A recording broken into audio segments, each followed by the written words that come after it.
शिरोदिनि वासिनि विष्णुविलासिनि जिष्णुनुते भगवति हेशिति कण्ठकुटुम्बिनि भूरि कुटुम्बिनि भूरि कृते जय जय हे Mahishasuramardini रम्यकपर्दिनि शैलसुते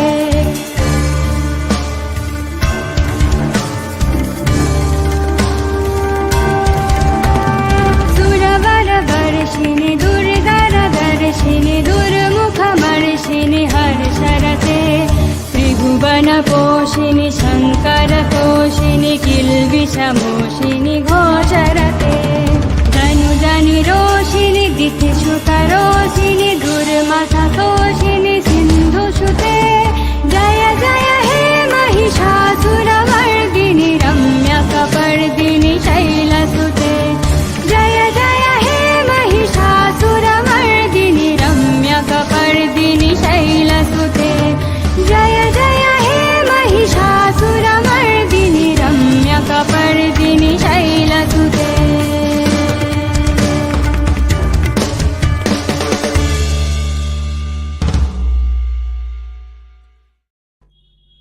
Hi guys, thank you for joining the live stream. I hope the audio is coming fine. Lots of people have joined. Divya, hi relax lead. Divya is saying, what are your thoughts on Ruchi Sharma? I don't know, he follows me on Twitter. I used to check out his podcasts and stuff at some point, I think, as far as I remember. I know that he's some sort of a pro free market guy, that's all I know. I haven't delved into his stuff too much. I don't know exactly what he does. But I found it interesting that once Sanjay Dixit was casually discussing with someone about Ruchi Sharma, and they showed some concern that, oh, haha, Ruchi Sharma. So I got a little worried. Yes, Rishi, copyright आएगा और हम claim करते रहेंगे और एक दिन हम ये युद्ध जीतेंगे. The problem is that, like last night's live stream happened, and then the previous day that we discussed, I think the day we discussed something about Savarkar. I think we discussed Savarkar 2 days in the I think the one with his speech only.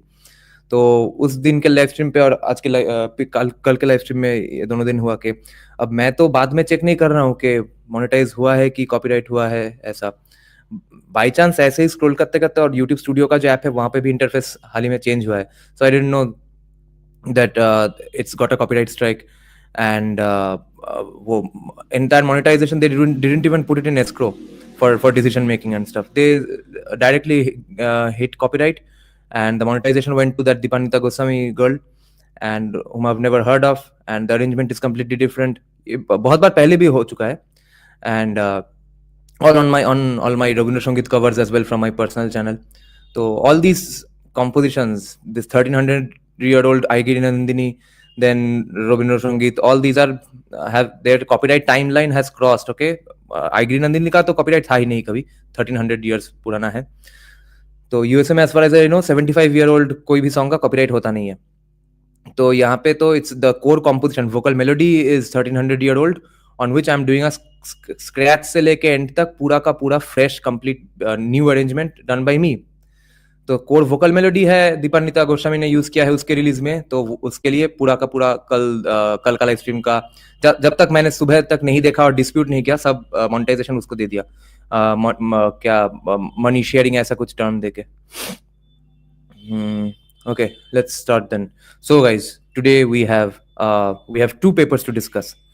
One will check out a timeline when India did not have capitalism, and in Japan casteism already existed, but capitalism was beginning to come about.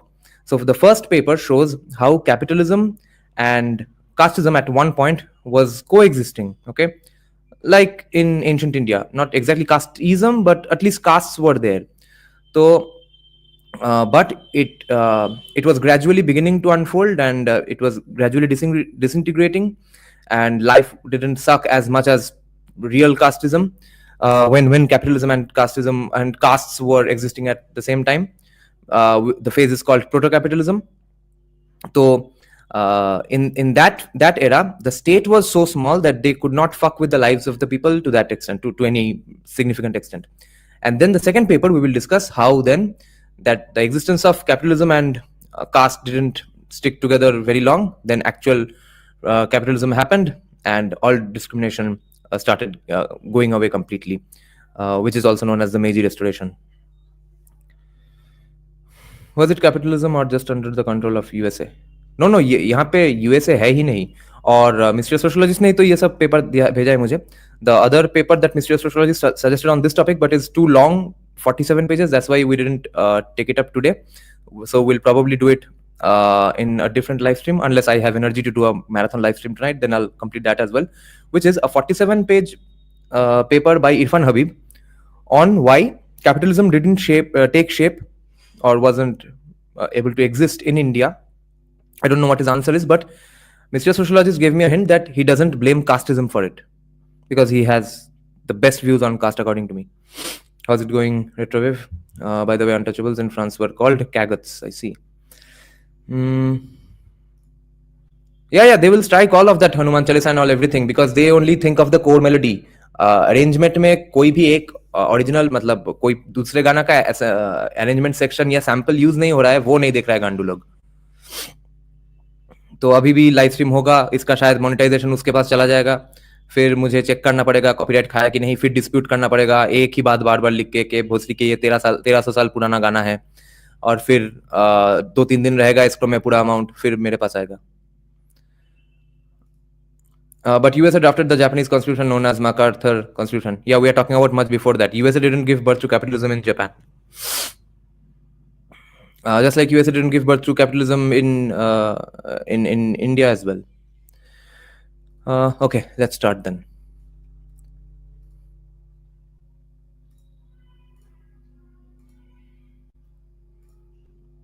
This is the first paper we are going to discuss. Okay. Proto-industrial origins of Japanese capitalism. This paper is by a historian called David L. Howell. Let's see where he is.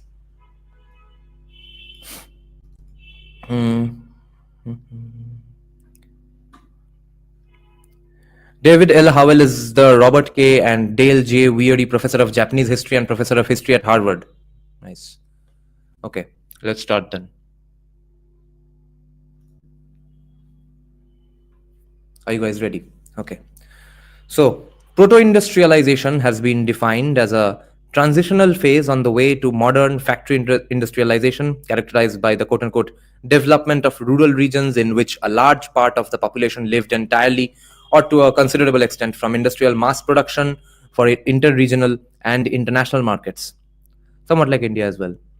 This article will use proto-industrialization as a lens. Okay, this is that era जब पूरी तरह से capitalism नहीं आया है, और India में भी उस वक्त कैपिटलिज्म नहीं है, but it's not because of casteism, as mentioned by Irfan Habib on a paper which we will discuss some other time. This article will use proto-industrialization as a lens through which to re-examine a number of issues in early modern Japanese history, including the relationship between commercial agriculture and rural industry, the role of the state in economic development, and the economic geography of the late Tokugawa period. Perhaps most importantly, I hope by looking at proto-industrialization to reach, I hope by looking at proto-industrialization to reach a better understanding of the transition from the feudalism of the Tokugawa era to the capitalist development of the Meiji period. तो बीच में ये proto-industrialization का period कैसे इसने transition में help किया? Okay, people think Meiji Restoration was the first thing that ever brought capitalism in Japan. No, it was already beginning to happen.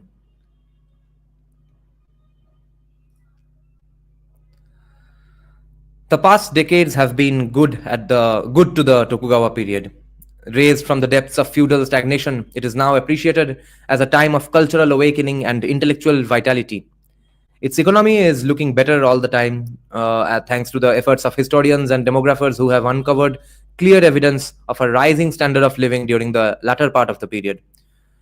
Revisionists, the term quote-unquote revisionists, the term hardly seems appropriate anymore, have demonstrated that per capita incomes grew during the century leading up to the Meiji Restoration. So you see, Meiji Restoration wasn't the end-all be-all. Per capita incomes were growing already leading up to the Meiji Restoration. This growth resulted when the population stopped rising while peasants. This growth resulted when the population stopped rising while peasants' access to cash income increased through activities such as commercial agriculture, rural by-employments and manufacturing. Indeed, so convincing is this new picture of the Tokugawa period that E.L. Jones in 1988 counts it, along with early modern Western Europe and Song China, as one of early three readily demonstrable cases in world history of what he calls quote-unquote intensive economic growth before industrialization. Interesting, so interesting. Saying that the late Tokugawa economy was growing is one thing.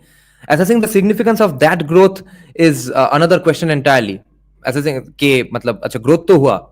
What was the point of that growth? What did it lead to? That is another question entirely. In 1965, more than a decade after the Tokugawa period's historiographical rehabilitation, Kazushi Okawa,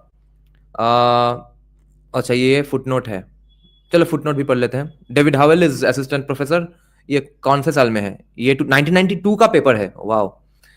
David L. Howell is assistant professor of history at the University of Texas at Austin. Earlier versions of this article, okay, ठीक है, ये important नहीं है. So anyway, in 1965, more than a decade before the Tokugawa period's historiographical rehabilitation, Kazushi Okawa and Henry Rosowski dismissed all evidence of economic development before the Meiji period as nothing more than quote-unquote isolated islands of modernity, typical of quote-unquote backward countries like Japan. So you see, this is what led to the myth, which is very popular among libertarian circles as well, that Meiji restoration was what created modern Japan. But this paper analyzes that no, it started before that. It was a gradual process. It was not one fine morning ke chalo capitalism karte aur ho gaya capitalism. And you see there's elements of racism as well in the previous analysis that whatever nice things in economics of Japan happened, they were just isolated islands of modernity, and which was typical of backward countries like Japan. Since then, however, scholars' assessments have been decidedly more upbeat. Susan B. Hanley and Kozo Yamamura see cultivators as rational actors in control of their economic lives. For them, the very fact of growth says much about Japan's successes after 1868. For others, such as Thomas C. Smith, Tokugawa's economic development fostered attitudes towards work and time management that prepared the Japanese peasantry for the discipline of the factory. So they were getting ready for it. Hayami Akira takes a similar approach when he argues that an quote-unquote industrious revolution predicated upon heavy investments of labor rather than capital in production occurred in late Tokugawa Japan. In Hayami's view, the commercialization of the agricultural economy gave peasants greater independence, but at the same time forced them to work longer and harder to raise the productivity of their land holdings. Each of these approaches is instructive, but questions persist concerning the structural changes linking the Tokugawa peasant economy to Meiji industrialization. One way to find such structural changes is to look at rural industry and its role in the economic development of 19th century Japan. The concept of proto-industrialization, originally articulated by European historians, provides a useful framework to address this problem. Historians of proto-industrialization in Europe have yet to reach a consensus on the exact relationship between proto-industry and capitalism, but it is clear that this quote-unquote, it is clear that, quote, as Mendel's writes, that proto-industrialization preceded factory industrialization where it occurred and paved the way for it, end quote. Proto-industrial development did not, however, lead inevitably to full factory industrialization, as a proto-industrial region could stagnate or even deindustrialize, जैसे कि हमारे यहाँ भी हुआ थोड़ा बहुत.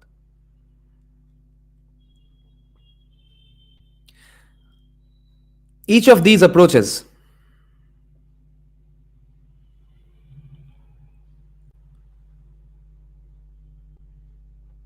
the proto-industrialization model includes an important demographic element.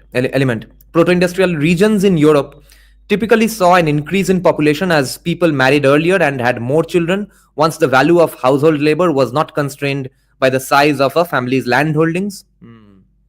That is, people could support larger families on less land because of the opportunities for non-agricultural employment.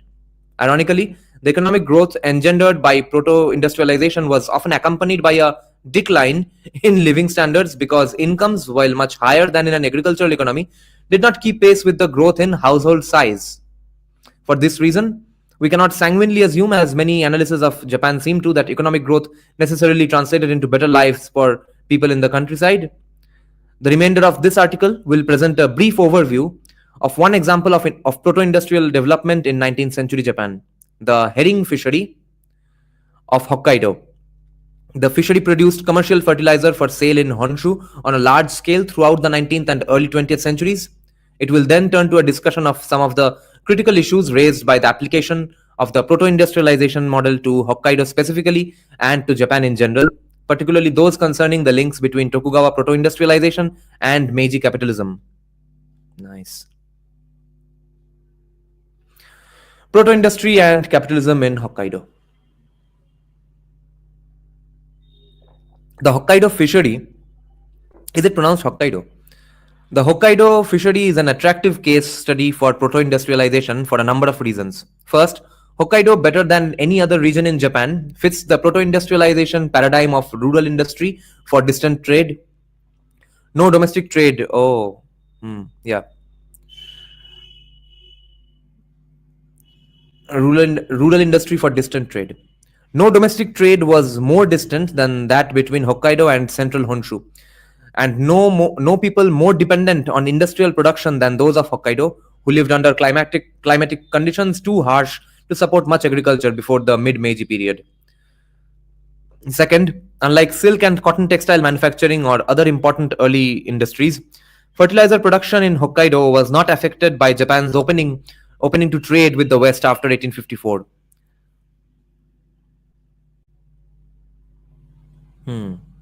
Only silk and cotton textile was affected. Fertilizer production in Hokkaido was not affected. Technology and labor were native, and demand and supply remained domestic until the fisheries collapse after World War II. The fishery therefore provides an opportunity to trace indigenous Japanese developments and thus strengthens the case for proto-industrialization as a model of economic development not bound to the European experience. This speaks to Frank Perlin's call for a conceptualization of proto-industrialization as a tool to analyze historical change rather than simply as a euphemism to describe the phenomenon of rural manufacturing for long-distance trade. Finally, it was those peculiar proto-industrial features of the fishery in the early 19th century that contributed to the emergence of capitalism in Hokkaido. That is, fertilizer production for distant markets gave rise to an economy only partially subordinated to the institutions of the local political authority, the Matsume domain. Capitalism emerged through a dialectical process of change in the organization of production within the fishery and domain-level institutional response.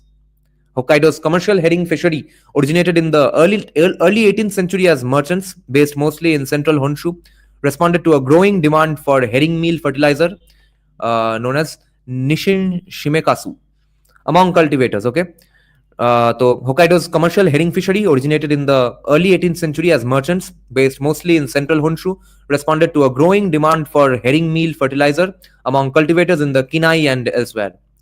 During the Tokugawa period, production took two basic forms. The family fishery, in which a multitude of independent petty fishers worked with household members and perhaps a few hired hands, and the contract fishery, Basho Ukeyoesi, in which merchants specially licensed by the Matsume domain or the Bakufu enjoyed a variety of economic and administrative powers, particularly the right to supervise large-scale fishing operations using mostly Ainu labor. Ainu was a caste as far as I remember. Yeah. The family fishery was Matsume's answer to a peasantry of smallholders, while the contract fishery was an integral part of the domain institutional structure insofar as it evolved out of the official trade between the daimyo and his leading retainers and native people. Daimyo क्या है देख लेते हैं.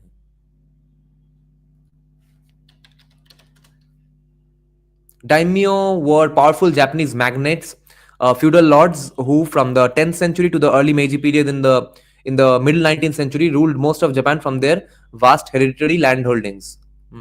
So little kings, or let's say zamindars, sort of a thing.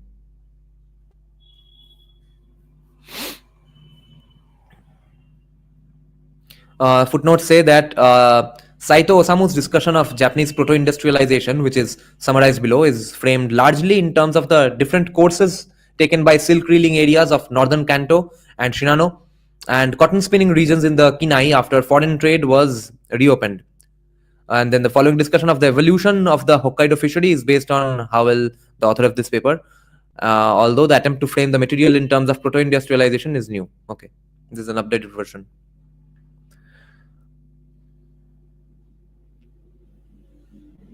So,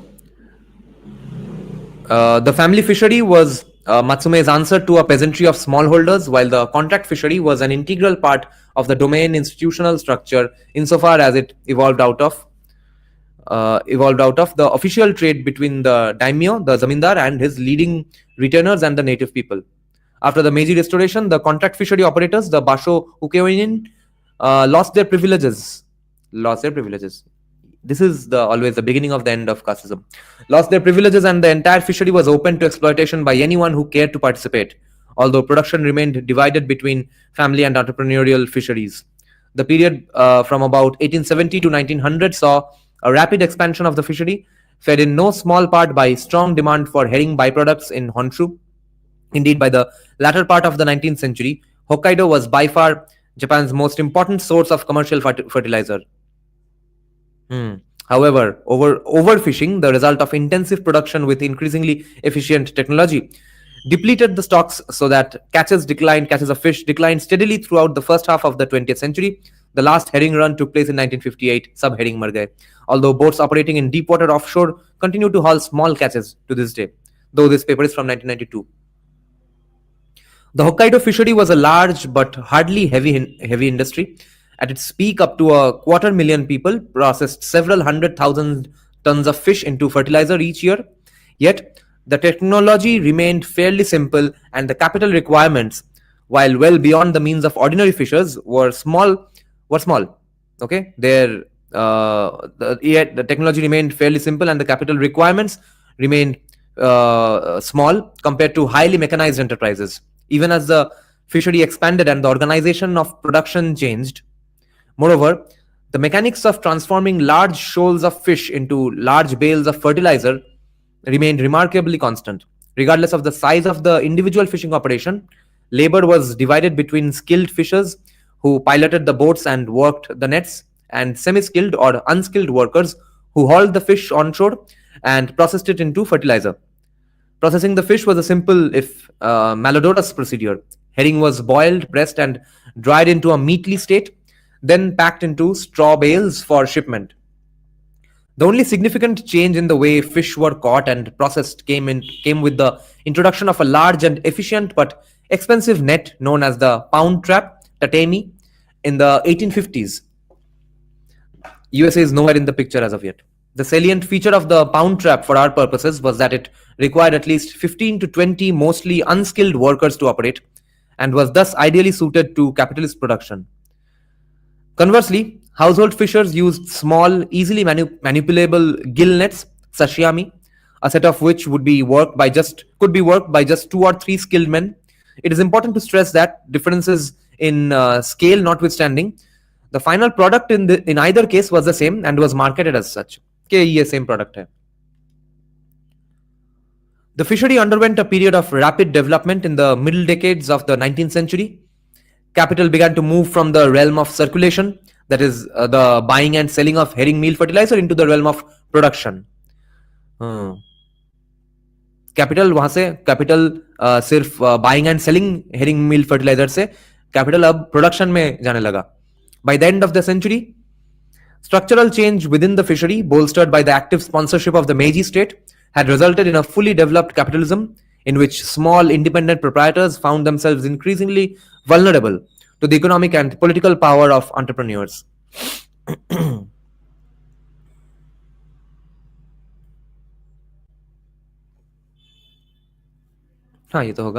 Entrepreneurs were able to establish capitalist production in the fishery thanks to a confluence of developments in labor, technology, and capital allocation, all fed by vibrant demand for fertilizer. Demand for herring meal in markets throughout Japan grew steadily during the first half of the 19th century, partly because the growth of the agricultural economy had led more farmers to use commercial fertilizers, and partly because herring meal's main competitor, dried sardines, had become prohibitively expensive. So expensive that no one could buy them. Can you give a link of the paper? No, I can't. I have it in my desktop. The name of the paper, if you search it, you'll find it obviously. So, Proto-Industrial Origins of Japanese Capitalism.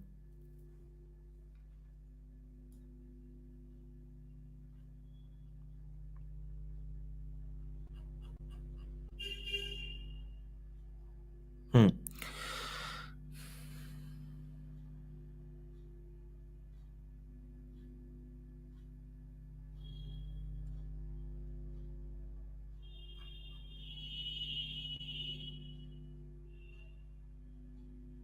Where did it go? Shit.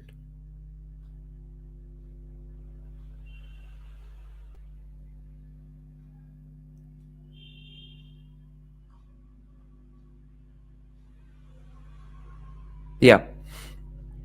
With steadily expanding demand for herring, fishers had a strong incentive to raise production, but many found it difficult to do so because of a paucity of labor. Contract fishers had traditionally relied on Ainu labor, but its availability declined as the native population was ravaged by diseases such as smallpox and measles. Independent fishers prohibited by the Matsume domain from employing Ainu workers, casteism, drew upon a small pool of non-Ainu wage workers in southern Hokkaido. So, Japan, even at that point, was shooting themselves in the foot by not hiring this caste and that caste. तो भले labour shortage हो मगर उस cast के साथ हम नहीं काम करेंगे और ये लोग मनुस्मृति पढ़ रहे थे.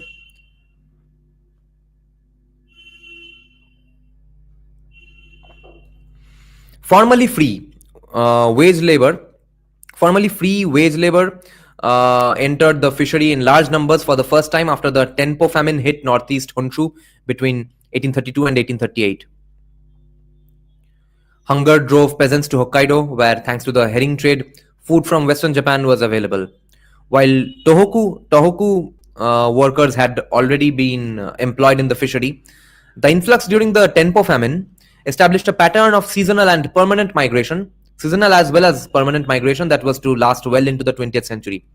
Contract fishery operators hired some of the newcomers, but many others found employment with independent fishers based in southern Hokkaido, where they became the core of a seasonal proletariat of fishery workers. Once wage labor became readily available, finally, fishers were motivated to develop fishing gear that could make efficient use of that labor. Contractors had examined with various types of large-scale gear intermittently.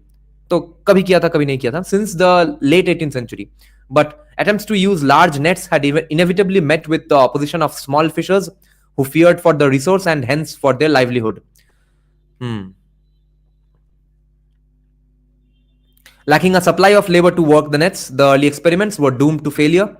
Once the Tenpo famine made labor available, however, contractors and for the first time, the larger independent fishers had an incentive to push for the use of pound traps over the opposition of small fishers. The Matsume domain supported the small fishers, but the Bakufu, which assumed administration over most of Hokkaido in 1854, permitted pound trap use, thus clearing the way for the emergence of a capitalist fishery under the independent operators employing wage labor from Honshu. So this is another of those examples where these are the things that Thomas Well usually points out about different countries. Why a country's culture, religion, or economy shapes out to be a certain way. So India is the land of all sorts of natural riches, and there's no natural disasters too often. So and it's well connected through rivers and stuff. Whereas Africa, there's no river connections.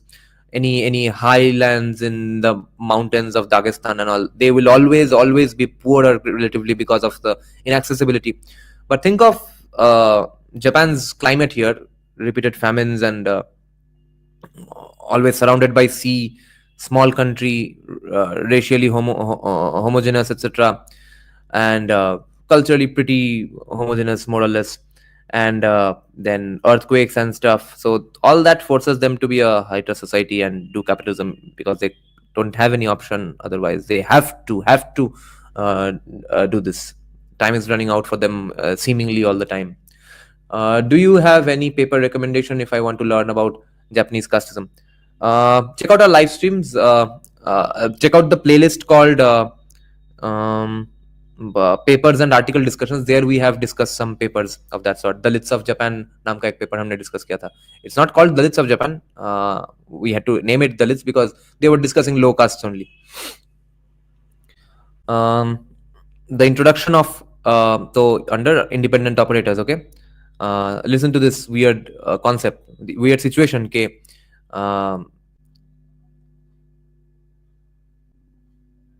how the once the Tenpo famine made labor available, contractors for the first time, the larger independent fishers had an incentive to push for the use of pound traps over the position of small fishers. The Matsume domain supported the small fishers, but the Bakufu, which assumed administration over most of Hokkaido in 1854, permitted pound trap use, thus clearing the way for the emergence of a capitalist fishery under independent operators employing wage labor from Honshu. The introduction of new technology alone was not enough to establish the capitalist mode of production in the fishery. Capitalists, after all, need capital. The 24 or so contractors with fisheries on the west coast of Hokkaido had the capital to make good use of the new technology and labor, but very few of them were interested in investing in expanded production. Most were satisfied to use the privileges accorded to them by the Matsume domain to profit from low-risk, high-yielding ventures such as dealing in the wholesale fertilizer market, usury and supply lending, and lowest risk and highest yield of all, collecting taxes and access fees from small fishers operating in areas under their control. The hafta vasuli kind of things. Given the conservatism of the contractors, capitalists in the fishery came instead from the ranks of independent fishers and even complete outsiders. Okay, this is what breaks casteism. Because of the conservatism of the contractors, capitalists in the fishery came from the ranks of independent fishers and even complete outsiders. All the burgeoning entrepreneurs needed was capital. In fact, it was already there thanks to the demand for herring meal, but it had to be reallocated before capitalists could dominate the fishery. This occurred through a transformation of credit relations in which capital, formerly parceled out to small fishers in the form of credit, was instead concentrated in the hands of a few entrepreneurs. Small fishers in Hokkaido had long depended on supply merchants, Shikomi Oyakata, to provide them with advances of cash, food, and gear before each herring season. This is also a very important point to remember, that this occurred through a transformation of credit relations in which capital formerly parceled out to small fishers in the form of credit was instead concentrated in the hands of a few entrepreneurs. So it had to be reallocated before capitalists could dominate the fishery. Small fishers in Hokkaido then had long depended on supply merchants to provide them with advances of cash, food, gear before each herring season. In return, the merchants claimed substantial interest and fees as well as first lien, LIEN on the catch, which they bought below the prevailing market price. It was a lucrative livelihood for the merchants, and while exploitative insofar as it undermined fishers' independence, they met a real need within the fishing population.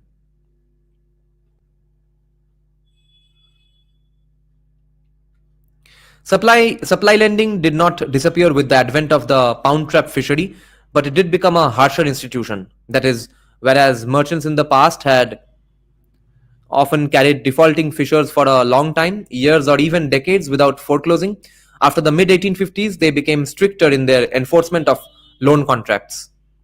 Given the erratic and often seasonal nature of fishing, credit arrangements of this sort were quite common. Discussions for credit systems respectively sidebar. Okay.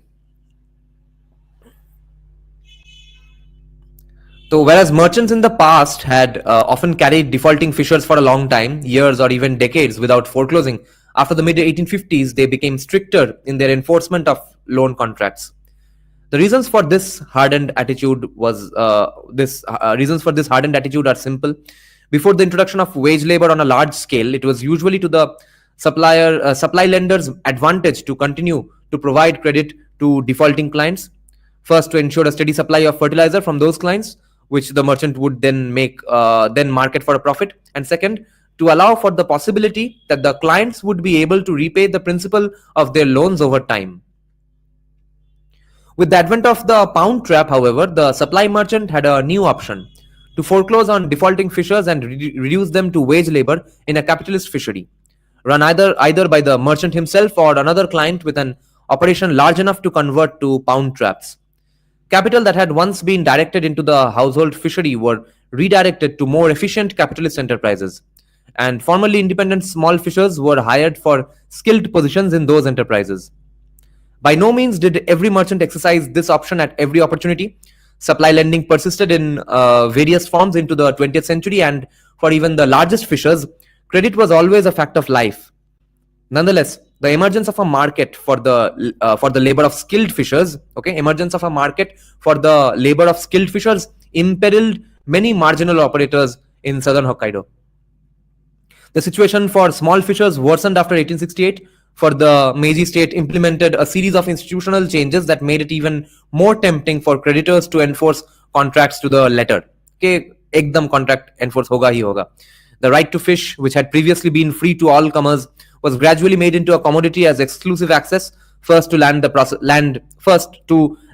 process fish, and later to the sea itself was granted to individual fishers. This made it extremely difficult for small operators to move about in search of good catches, as they had often done in the past. It left them even less able to pay their debts, and hence more liable to suffer proletarianization, with the rest of their lives spent working for wages. Thus, ironically, the condition of small producers steadily declined even as the fishing economy grew rapidly in the late 19th century. Nevertheless, beleaguered though they were, family fishers did not completely disappear even after a century of steady decline. So, family fishers meaning fishing caste.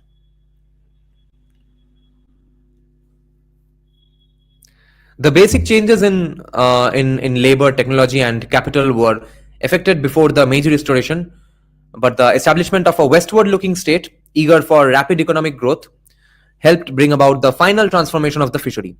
Aside from institutional changes mentioned above that made the right to fish a commodity, the new regime stripped the contract fishery operators of their economic and administrative privileges, which diverted even more financial and human resources toward capitalist development, much of it directed by entrepreneurs with a background in commerce but not fishing. Moreover, the Meiji government's policies consistently put economic growth ahead of other considerations, so that any support dispossessed fishers got from the state in their efforts to avoid proletarianization came grudgingly at best.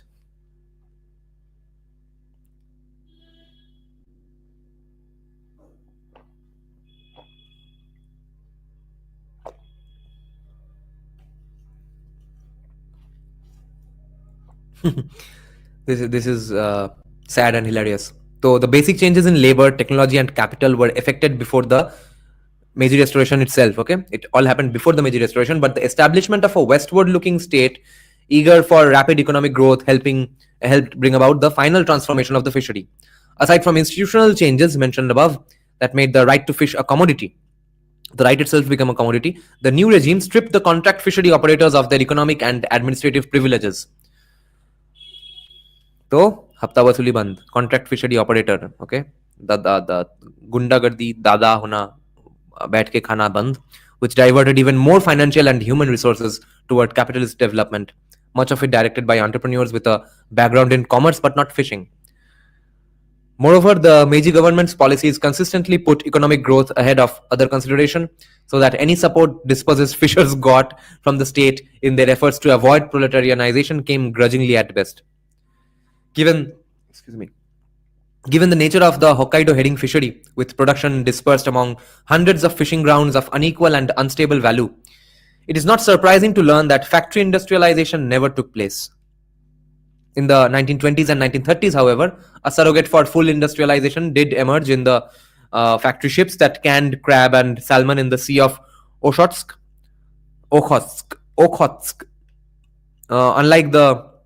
Unlike the comparatively small capitalist enterprises of Hokkaido, the factory ships were owned and operated by large modern corporations based in Hakodate or Tokyo.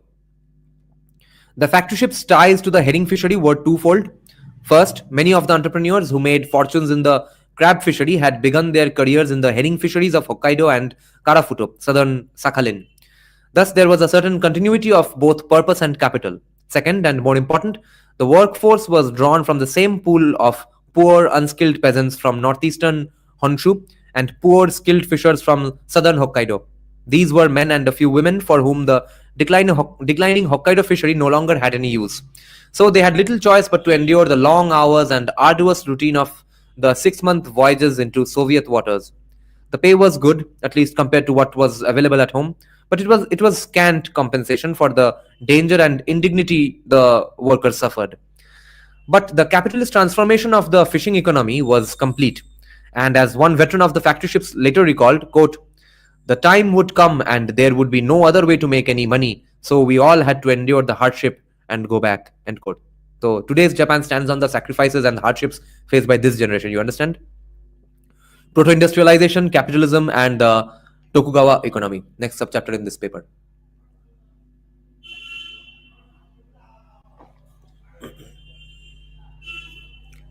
Podcast. Then I'll have to do with some guest. I don't know who to invite for this. I don't spend too much time inviting guests anyway. But I don't have knowledge for this because I don't run a production business. You need domain experts for this. But there are, I guess, many channels in India who discuss this stuff, no? How to start a business in India. Proto-industrialization, capitalism, and the Tokugawa economy. The Hokkaido fishery stands out in the history of the Japanese economy because the fundamental transformation to capitalism was complete before the establishment of a regime dedicated to Western-style economic development, you see. But the fishery, for all its precocity, was not an isolated quote-unquote capitalist sprout. कि अचानक एक थोड़ा capitalist चीज हो गया, ऐसा नहीं था. Rather, the development of the fishery during the late Tokugawa period was part of a broader process of proto-industrial development that affected social and economic relations throughout Japan. In the remainder of this article, I will examine how the proto-industrialization model can help us better understand the development of the late Tokugawa economy in general and the Hokkaido fishery in particular. And since it is better to give than to receive, I will suggest ways that the Japanese experience can contribute to refinement of the proto-industrialization model that's analyzed in academia as it applies across societal boundaries. So even in India, I guess, and all societies, because across societal boundaries, obviously. The Hokkaido fishery was by no means the only or even the best known example of proto-industrial development in 19th century Japan.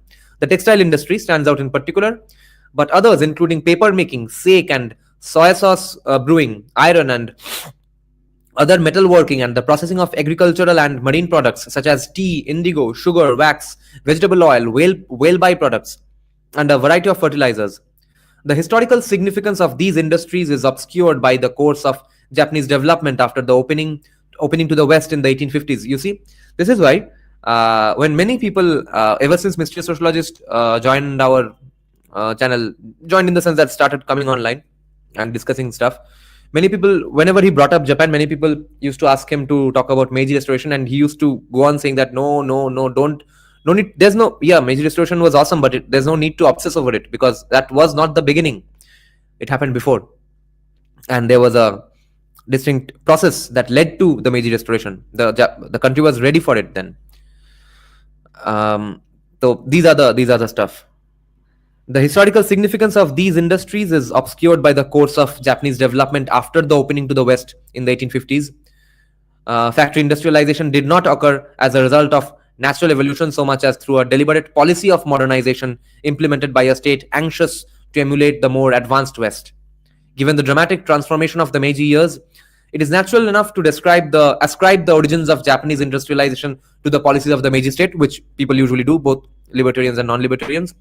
But overlooking the existing base of proto-industrial development restricts our understanding of Japan's rapid and successful transformation. So don't overlook the phase of proto-industrialization in Japan. That's the point of this paper.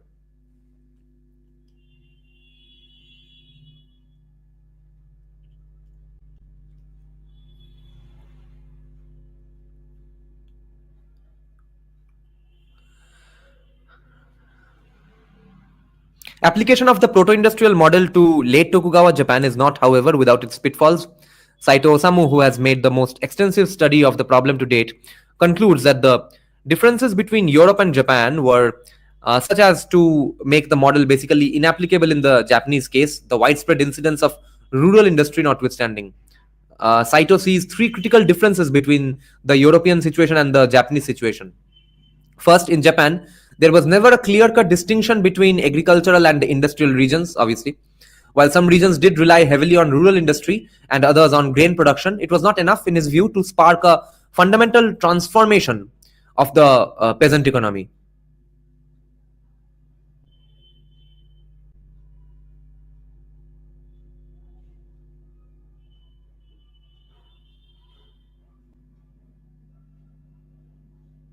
So the distinction was not significant enough. This was because the inseparability of agriculture and industry in the peasant household. Okay, this was because the inseparability of agriculture and industry in the peasant household, as reflected in the sexual division of labor, inhibited regional specialization. Inseparability of agriculture and industry in the peasant household. Okay, एक ही family में दो हो रहा है orphan. As reflected in the sexual division of labor. Second, even in those regions with rural industry, Japan did not conform to the demographic model of European proto-industrialization, which predicts a drop in age at first marriage, leading to higher fertility and decline in living standards. If anything, people in proto-industrial regions in Japan tended to marry later than those in agricultural ones, with the result that they benefited from the economic growth engendered by manufacturing.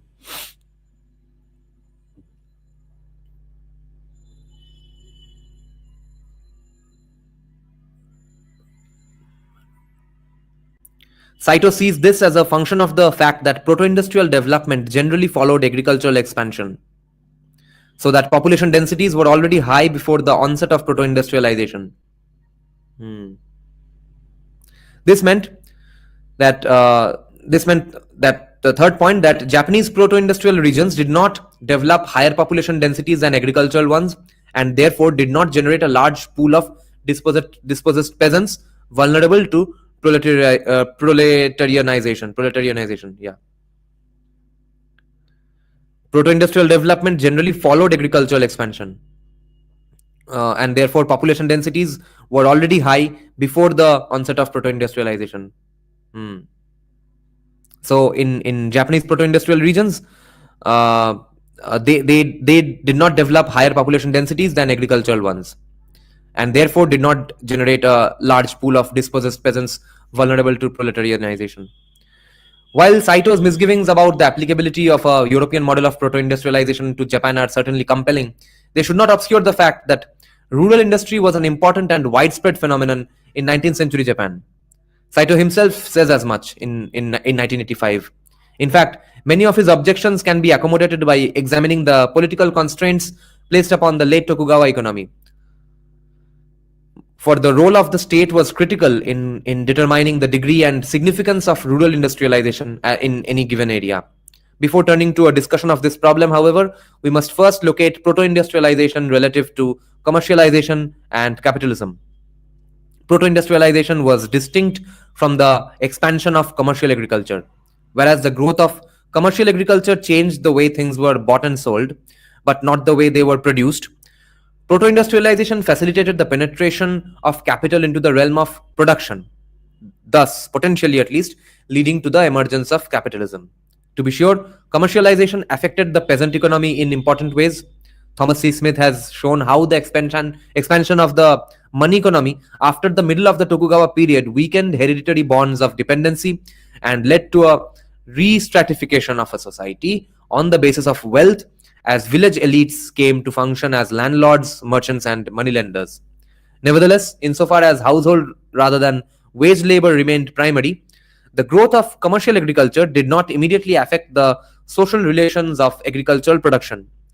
While rural industry could and sometimes did emerge in regions with highly commercialized agriculture and often involved the processing of agricultural products, there was no necessary connection between the two. Indeed, industrialization frequently proceeded more rapidly in regions without much commercial agriculture. Industrialization frequently proceeded more rapidly in regions without much commercial agriculture. And rural industry could and sometimes did emerge in regions with highly commercialized agriculture, but often involved the processing of agricultural products. Okay, that's what the rural industry was doing. There was no necessary connection between rural agriculture and industrialization, rural industry and highly commercialized agriculture. Industrialization frequently proceeded more rapidly in regions where there was not much commercial agriculture. According to Mendel's, those in continental Europe who had remained isolated from market forces and those who had become fully specialized in commercial agriculture did not feel the necessity of turning to modern industry as much as those who had been depending on handicrafts. On the other hand, Gay L. Gullikson, while conceding that yes, proto-industrialization may have occurred more often in subsistence farming or pastoral regions, argues that seasonal unemployment and landlessness, not poor land, were the distinguishing features of proto-industrial regions. Different proto-industrial regions का differences यही में इस basis पे होता था. But if proto-industry was qualitatively different from commercial agriculture, so too was it distinct from modern industry. If proto-industry was qualitatively different from commercial agriculture, it was distinct in, so too was it distinct from modern industry as well. Proto-industrialization instead occupied a sort of middle ground between the two. Peasants working in or near their homes provided the labor for rural industry, and most no doubt maintained a strong identity as tillers of the soil. Identity. Although such peasants were assuredly not an industrial proletariat, their participation in proto-industrial production did affect the household economy in profound ways. Ultimately, more important than the identity of the producers or the location of production, however, is the organization and purpose of production. As Jürgen Schlumbaum writes, quote, there exists a basic distinction between the two forms of commodity production. Either its goals are in principle limited to satisfying the needs of the producers, or its goals consist in the essentially unlimited maximization of profit. End quote. Peasant production is geared to the producer's subsistence in the broadest sense of the word. That is, the market does no more for the peasant than to facilitate the exchange of commodities he cannot produce for himself. While the use of cash in exchange is certainly significant, it does not affect the fundamental nature of the transaction. In other words, the peasant uses money to obtain goods and is thus distinct from the capitalist entrepreneur who uses money to make more money. With proto-industrialization, the economy goes beyond quote-unquote mere commercialization as capital moves from the realm of circulation, the buying and selling of goods, into the realm of production, which is investment in tools, raw materials, and labor investment. Excuse me. And this happens for the first time, thereby opening the door to the possibility of capitalism and sustained economic growth. The critical difference between commercialization and capitalism lies in the impact capitalism has on social relations. While commercialization refers to the widespread commodification of agricultural produce and other goods, under capitalism, the last great commodity, people's labor power, is bought and sold on a large scale, and for the first time, the organization of production becomes characterized by that buying and selling.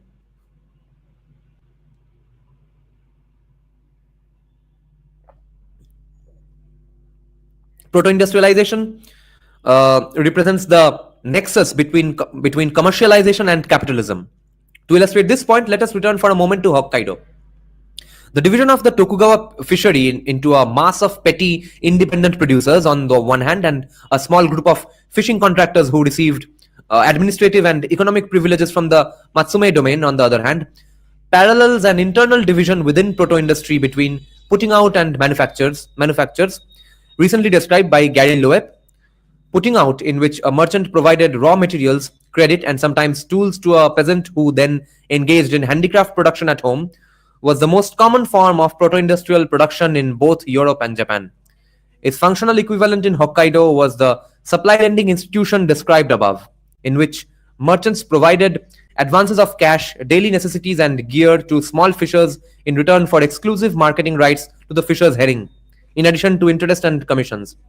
Insofar as the individual fisher had control over his productive activities and usually owned his means of production, the arrangement was not capitalist. The fisher sold fertilizer, not labor power, to the merchant. The same could be said of other putting out arrangements, making them akin to commercial agriculture, which often entailed credit relationships between cultivators and merchants. Production at the contract fisheries, on the other hand, corresponded to manufacturers, in which an entrepreneur brought peasant workers together at a single location, provided them with tools and raw materials, and oversaw their labor. Thus, at contract fisheries, merchants supervised the fishing operations of Ainu, that caste, and other laborers to whom they provided boats, nets, and other equipment. Non-Ainu workers received a seasonal wage in cash. Ainu generally received commodities like rice, sake, tobacco, and ironware in lieu of a cash payment. Manufacturers differed from factory industrialization in two respects. First, there was relatively little division of labor within the manufactories, which means workers performed tasks similar to those performed by peasants engaged in putting out arrangements at home. And secondly, there was little or no mechanization. These differences aside, the manufactories were at least so there were manual factories. So manufactories were at least superficially capitalist enterprises in the sense that the workers sold their labor power rather than some other commodity to their employer. Sounds very ancient India-ish, doesn't it? Superficially capitalist enterprises in the sense that the workers sold their labor power rather than some other commodity to their employer. I say superficially capitalist because the manufactories often emerged out of a close relationship between privileged merchants and feudal authorities. At the contract fisheries, for example, the merchants' control of land to process fish, tantamount under the circumstances to the right to fish, and their access to Ainu workers who were not formally free to enter into a wage contract, casteism, were both derived from their privileged position vis-a-vis the Matsume domain. Look beneath the veneer of apparently capitalist production and one finds merchants whose control over both the means of production and their workers' labor were linked so closely to the protection of the domain that once that protection was removed, as indeed it was after 1868, their operations ceased to be viable. वो protection नहीं रहा तो गड्ढे में चले गए, गायब हो गए. In other words, the contract fishery operators were quote-unquote capitalists who needed feudalism to survive. Where have we heard this before? This is not... might be ancient India, we'll never know for sure, but this sounds very much like another phase of India. But even if production at the contract fisheries was not really capitalist, there is question that they established the model for capitalist production later emulated by entrepreneurs independent of the feudal regime. In that sense, the contractors played a critical role in the process of transformation, one typical of merchant capitalists in a declining feudal economy, by acting as a solvent of the old forms of production. This next subchapter is called the proto-industrialization and the economic geography of 19th century Japan. Let me have a sip of coffee and check some comments now. I'm M. Shastri.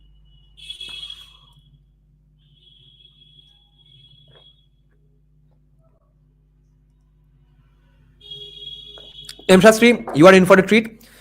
This paper, we are doing two papers today. It's going to be like a series. Dekho, proto-industrialization, how it paved the path for Meiji. And the next paper we are going to discuss, that's totally on Meiji. This doesn't get into Meiji. This just shows how Japan was unknowingly getting ready for Meiji restoration.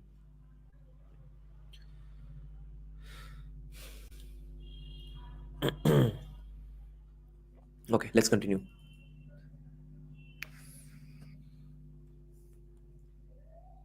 The failure to distinguish between commercial agriculture and rural industry has resulted in an unfortunate rendering of the economic geography of late Tokugawa Japan. Economic historians commonly classify regions as quote-unquote advanced or quote-unquote backward based on the extent of commercial agriculture and the development of local markets. According to this view, central Honshu, particularly Osaka and the surrounding Kinai plain, is the archetypical advanced region, and the northeastern and southwestern peripheries of the country the most backward. While this dichotomy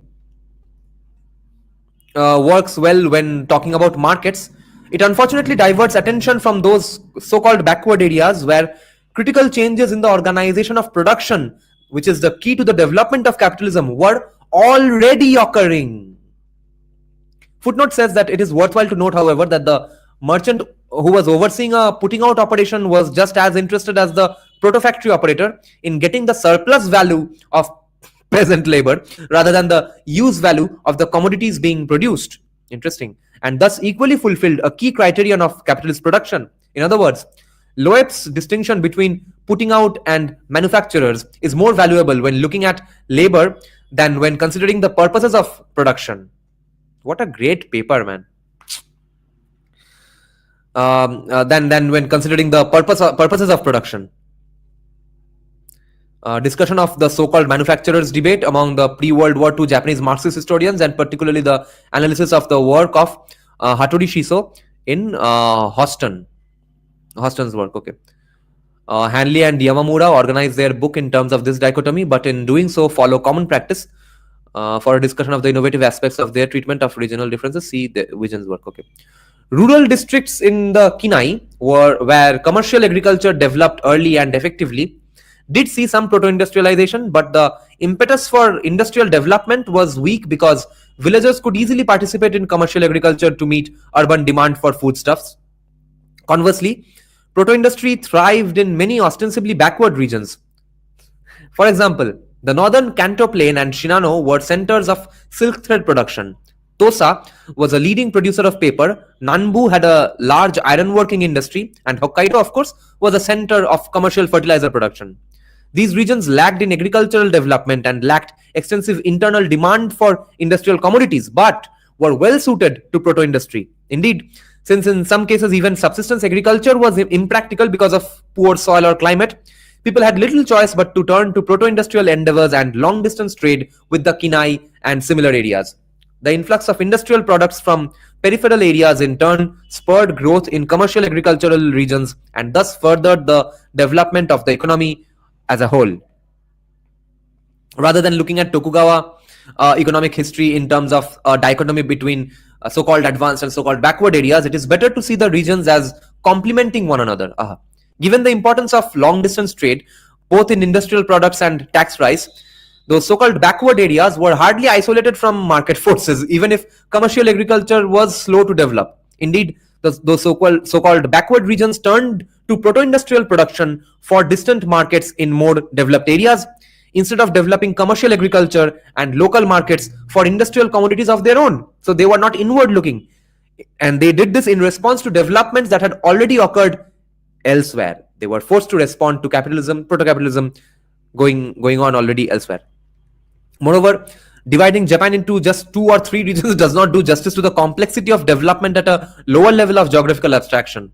This point is especially important if considered in conjunction with Thomas C. Smith's 1973 observations about the movement of industry from urban to rural areas during the latter part of the Tokugawa period. Shinbo Hiroshi and Hasegawa Akira in 1988 discuss urban deindustrialization in the Kinai soy sauce brewing and cotton textile industries, and as I have done elsewhere in 1989, looked at intra-regional specialization in the southern Kanto Plain. By looking at economic differentiation as a phenomenon that occurred within broad regions more than between them, we can at least circumvent the questions raised by Saito's observation that Japan lacked regional specialization on a scale comparable to Europe. Perhaps there need not be much specialization, whether within regions or among households, to get the proto-industrial engine of economic growth and institutional tension started. A telling example of regional differences within a single political unit was the Nanbu Morioka domain in northeastern Honshu, the classic so-called backward region. Nanbu can be seen as a microcosm of the entire country. Nanbu can be seen as a microcosm of the entire country, with the central Kitakami River Valley representing the so-called advanced agricultural regions, and the mountains and coast the so-called backward centers of proto-industrial development. Agricultural but not industrial, agricultural production but not industrial production in the domain was centered on the Kitakami Valley. Okay, agricultural production, not industrial production, which included the castle town of Morioka. Proto-industry, most notably large-scale commercial fishing and fish processing, not herring alas, and iron working was found along the Pacific coast and in the mountains separating the coast from the Kitakami Valley.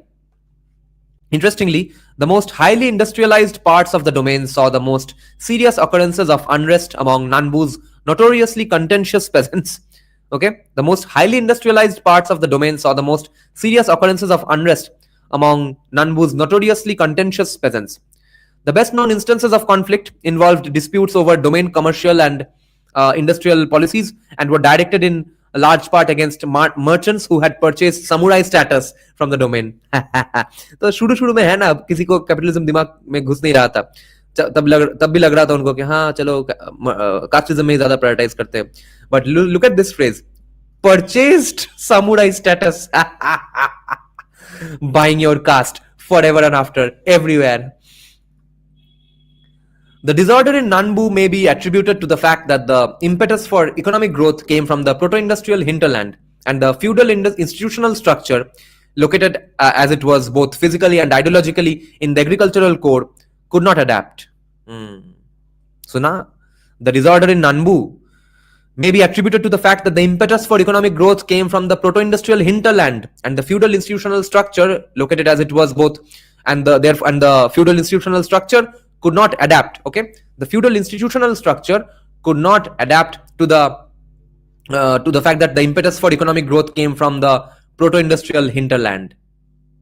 उस तरह से भी casteism, एक तरह का casteism चूर-चूर होने लगा था, because it was because the institutional structure was located physically and ideologically in the agricultural core. ठीक है, और proto-industrial growth आ रहा है hinterland से. क्या अजीब हिस्ट्री है. तो इसलिए थोड़ा बवाल हो गया और फिर इंस्टीट्यूशनल स्ट्रक्चर हार गया. As important as geographical factors in proto-industrialization were political and institutional ones. After all, proto-industrialization in Japan as elsewhere occurred only within the framework of the political structure. The structure of the Japanese polity helps to explain why it did not conform to the European pattern of proto-industrialization, and in particular was slower to make the transition to industrial capitalism. The Japanese case was complicated by the critical importance of agriculture, especially rice, in the political economy. The emphasis on rice cultivation as manifested in the Kokudaka system may have inhibited the sort of broad regional specialization found in Europe, and thus prevented the demographic transformation necessary to fuel full factory industrialization. The emphasis on rice cultivation may have inhibited the sort of broad regional specialization found in Europe, and therefore it prevented the demographic transformation necessary to fuel full factory industrialization, but it was getting prepared anyway. Under the Kokudaka system, daimyo, meaning a small zamindar or small king, system, under the Kokudaka system, daimyo's place in the institutional hierarchy of Tokugawa state was measured in terms of putative agricultural productivity of his domain. Although it very quickly ceased to reflect actual economic conditions, the Kokudaka system retained its institutional importance throughout the Tokugawa period. Even as many domains came to tolerate and even actively foster a wide variety of economic activities. Okay, even as domains came to tolerate and even actively foster a wide variety of economic activities, peasants were expected to grow grain, preferably rice, unless there was some compelling reason for them not to do so. When officials pressed peasants to produce as much rice as possible, even where climatic or technological conditions made rice cultivation impractical, they were responding to the position of rice as a measure not only of wealth but also of status in the feudal polity. In other words, caste. The Kokudaka system thus represented an institutional hurdle. Okay, the Kokudaka system thus represented an institutional hurdle to economic development, although not an insurmountable one. For daimyo and their officials, the critical distinction was not between subsistence and commercial agriculture, or even between agriculture and industry, but rather between rice and non-rice production. क्योंकि उनको चूतिया cast खेलना है. Whether proto-industrialization occurred or not became largely a question of a domain's attitude toward non-rice production. Anti-crematism hai ki nahi? Or more precisely, whether other commodities could supplement or even replace rice in the domain economy. In Hokkaido, because rice is associated with status.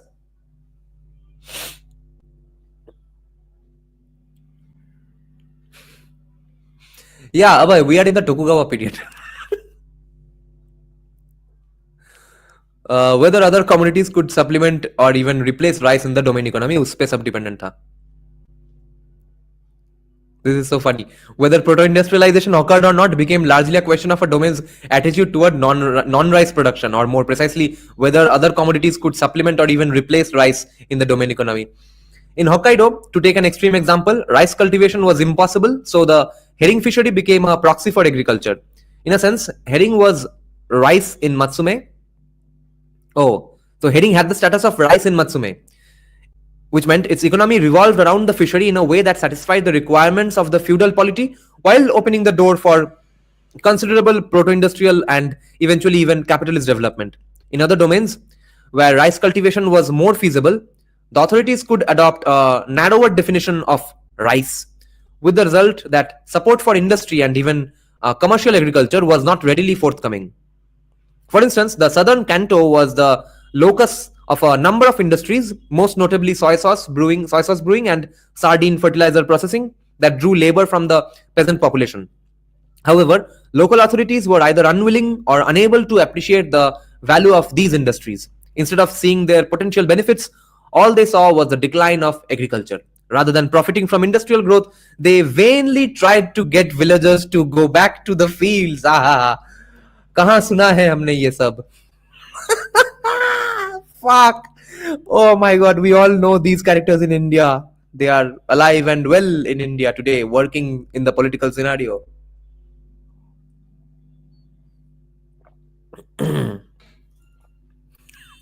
This reminds me of Mamata Banerjee as well. Interestingly, in this case, it does not really matter whether the failure of officials to capitalize on industrial endeavors was the result of a Confucian reverence for grain cultivation, religion pe thop do, or a structural inability to tap the wealth created by industry. One reinforced the other. Phande mein pad gaye. The centrality of rice in the Tokugawa political economy, as reflected in the Kokudaka system, was ultimately responsible for an atomized administrative structure in places like the Kanto, where it was not unusual for a half dozen or more bakufu retainers to share tax revenues from a single village. Ironically, this may actually have contributed to proto-industrialization in some cases because, as Karen Wigan has noted, quote, commercial ventures followed their own spatial logic, which was not that of the Tokugawa feudal settlement. Economic regions coexisted with political regions but did not conform to them, end quote. In other words, parcelized sovereignty made it difficult for feudal authorities to tax the commercial sphere. Shit. This explains that. So decentralized situation इतना है कि भोसरिकेट casteism ठीक से करना चाह रहे, कर पा नहीं रहे, ठीक है, कर पा नहीं रहे. Yes. This explains the apparent anomaly seen in the Kanto of rapidly rising material standards of living in the face of what in the authorities' eyes was widespread rural decline. ठीक है, ये लोग बोल रहे कि नहीं, रूरल डिक्लाइन, रूरल लाइफ कितना गड्ढे में चला गया है, वो गांव में अब वो मजा नहीं रहा, मगर वहां पे material standard of living improve हो रहा है.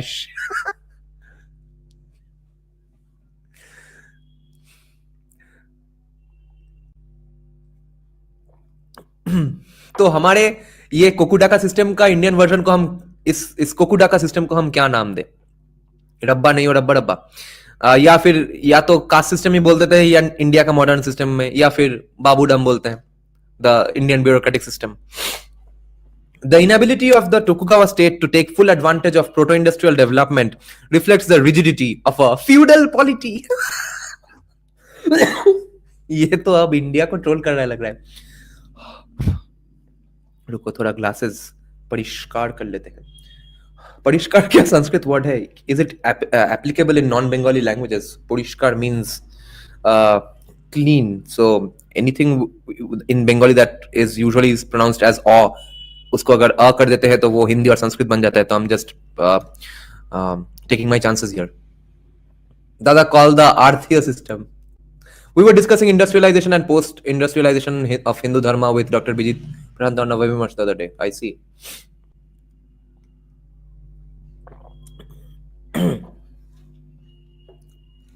The inability of the Tokugawa state to take full advantage of proto-industrial development reflects the rigidity of a feudal polity. Economic institutions may come under pressure and begin to change, but they cannot complete the process of transformation so long as political impediments remain. In Japan, proto-industrialization had its ultimate origins in the political integration of the early Tokugawa period and the subsequent development of transportation routes and markets to handle tax grain. Later, however, the sort of structural change prompted, indeed required by proto-industrialization, was impeded by the inflexible institutional structure of the Tokugawa polity. Fuck, पूरा तो India describe कर रहा है. once the feudal polity was eliminated by the reforms following the Meiji Restoration. Economic change proceeded at a rapid pace so that Japan was a genuinely capitalist economy by the beginning of the 20th century. One casualty of अरे लौड़े तो देखो तो इनका capitalist economy genuinely ये academic कौन बोल रहा है कि क्या बोल रहा है कि कब आ गया बिगिनिंग ऑफ 20th सेंचुरी और हमारा कैपिटलिज्म ऐसा शुरू किया 1991 में इनका शुरू हुआ 20th सेंचुरी में और हर वक्त बोलते कि देखो हम जापान काहे नहीं बन रहे जापान जैसे काहे बिहेव नहीं करते हैं One casualty of this transformation was rice, which lost its ideological and institutional place of honor in the Japanese political economy. Caste gadde mein chala gaya with the enactment of the land tax reform of 1873. Parishkar is a valid Hindi works. Nice. We always must take these chances. The proto-industrialization model has run into criticism from various quarters, some of it prompted by the confusion concerning the precise role of rural industry is supposed to have played in the process of structural transformation. Footnote पढ़ लेते हैं. The Chinese character used for herring in Matsume was a compound of the characters for fish and not signifying, at least in the folk etymology, that herring was more than just a fish in that riceless domain. Discussion of early sea transportation for his discussion. Okay. Part of the problem is that the so-called model is not a single model at all, but rather a number of distinct constructs organized loosely around the notion of that early industry belongs in some broader context. What sort of context, though, depends on one's perspective. Thus, we have demographically oriented studies of proto-industrialization like those of Saito, as well as those that are more concerned with the structural transformation from feudalism to capitalism, such as the work of Kreid, Medic, and Schlumbaum. This study, of course, falls very much into the latter category, in part because reliable demographic data are simply unavailable for Hokkaido before the Meiji period. That is not the problem it might appear to be. However, since it at least shifts the focus from demography to the proto-industrialization model's ultimate goal of accounting for the rise of modern industry.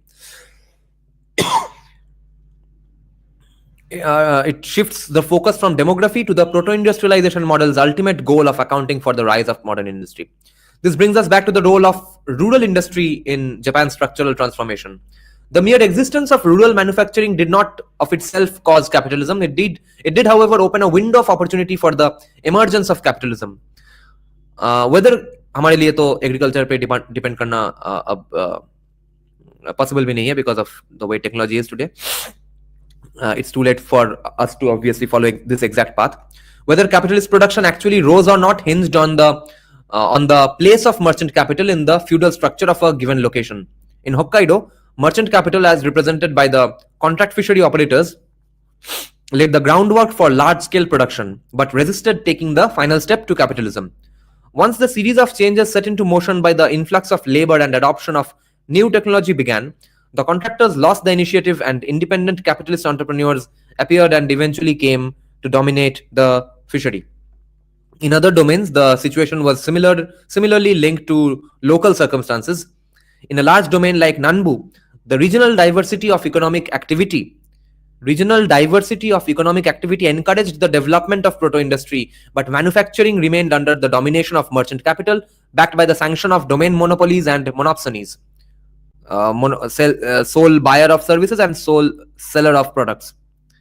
Incidents like the Sanhei rebellions, in which peasants reacted against tight domain and hence merchant capital control over the economy, may have represented failed attempts to open the door to future capitalist development. Conversely, in areas without centralized control, such as the Kanto Plain and southern Shinano, the course of proto-industrialization was not tied so closely to the feudal structure. There is evidence to suggest the evolution of capitalist production in at least some sectors.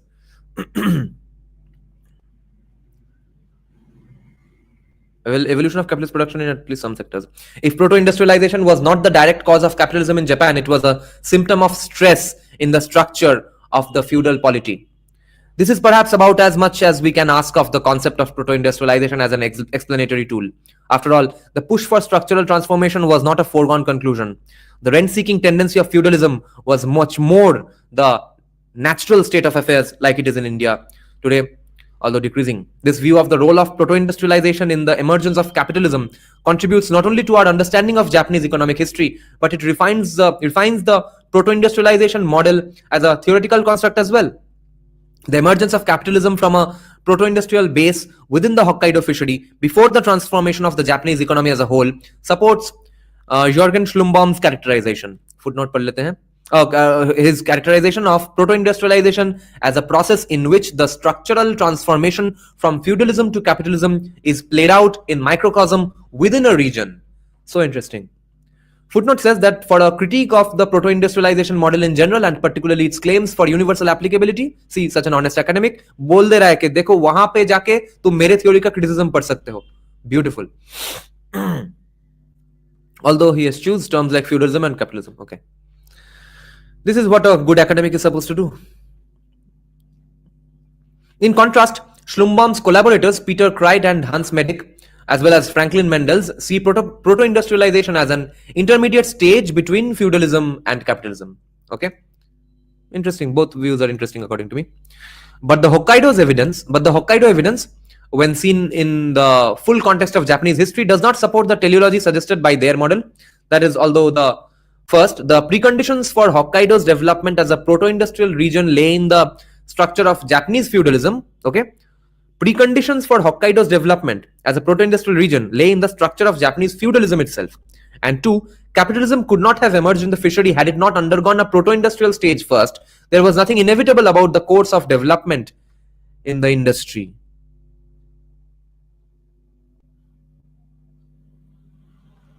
Proto-industrialization in the Hokkaido fishery did not represent a distinct stage of historical development, but rather consisted of a series of interrelated developments in demand, labor, technology, capital, and state institutions, the net effect of which was to undermine feudalism, breaking casteism, and replace it with something new, capitalism. Until that theoretical magic moment when capitalism was born in Japan, the fishery was still very much part of the Tokugawa feudal economy, even as it served to undermine the social and economic foundations of that economy. Nice paper. And next we will get to this one. Freedom without किस साल का है ये? 2011 का paper है ये. By Daniel V. BOTSMAN. Freedom without slavery, coolies, prostitutes, and outcasts in Meiji Japan's emancipation, quote unquote emancipation movement. Outcasts, हाँ, casteism नहीं. तो मनुस्मृति पढ़ते हैं जापान में. Daniel V. BOTSMAN क्या करते हैं देख लेते हैं.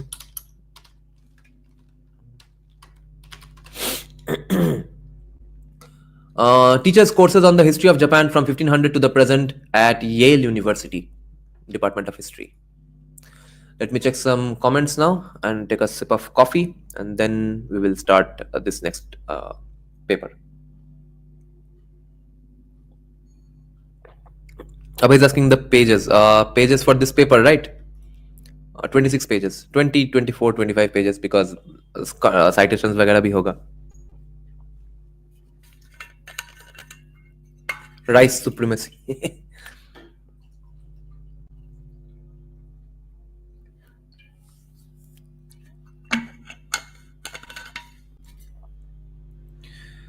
Okay. Let me take a small break so that I can do a longer live stream, because I intend to do an Irfan Habib paper after this in this live stream itself, which discusses the same period in India, in the Tokugawa period equivalent in India, where he analyzes why capitalism did not come about in India and doesn't blame it on casteism. Okay, we'll have to check that paper out as well. So just let me keep my body fresh. I'm coming back in 2 or 3 minutes.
Department of History is usually pretty Marxist. Yeah. That's why Mr. Sociologist is a genius for finding out these papers. Even this was from Department of History of Harvard, the paper we just discussed. Plus, 2011, 1992, they were a bit different in terms of how Marxist they were. Plus, it was not unanimously Marxist. So this paper is by a Yale history professor in 2011, and the previous paper was by a Harvard history professor in 1992. Who this white girl? I don't know. It's a stock footage which is found in a site called qtube.com, where people donate their footage to give to upcoming music producers, background score composers, enthusiasts who are looking for footages to practice background score. So I've downloaded many such videos from that website and put my own music over it. So I did the music looking at the video only. Okay, let's start the paper.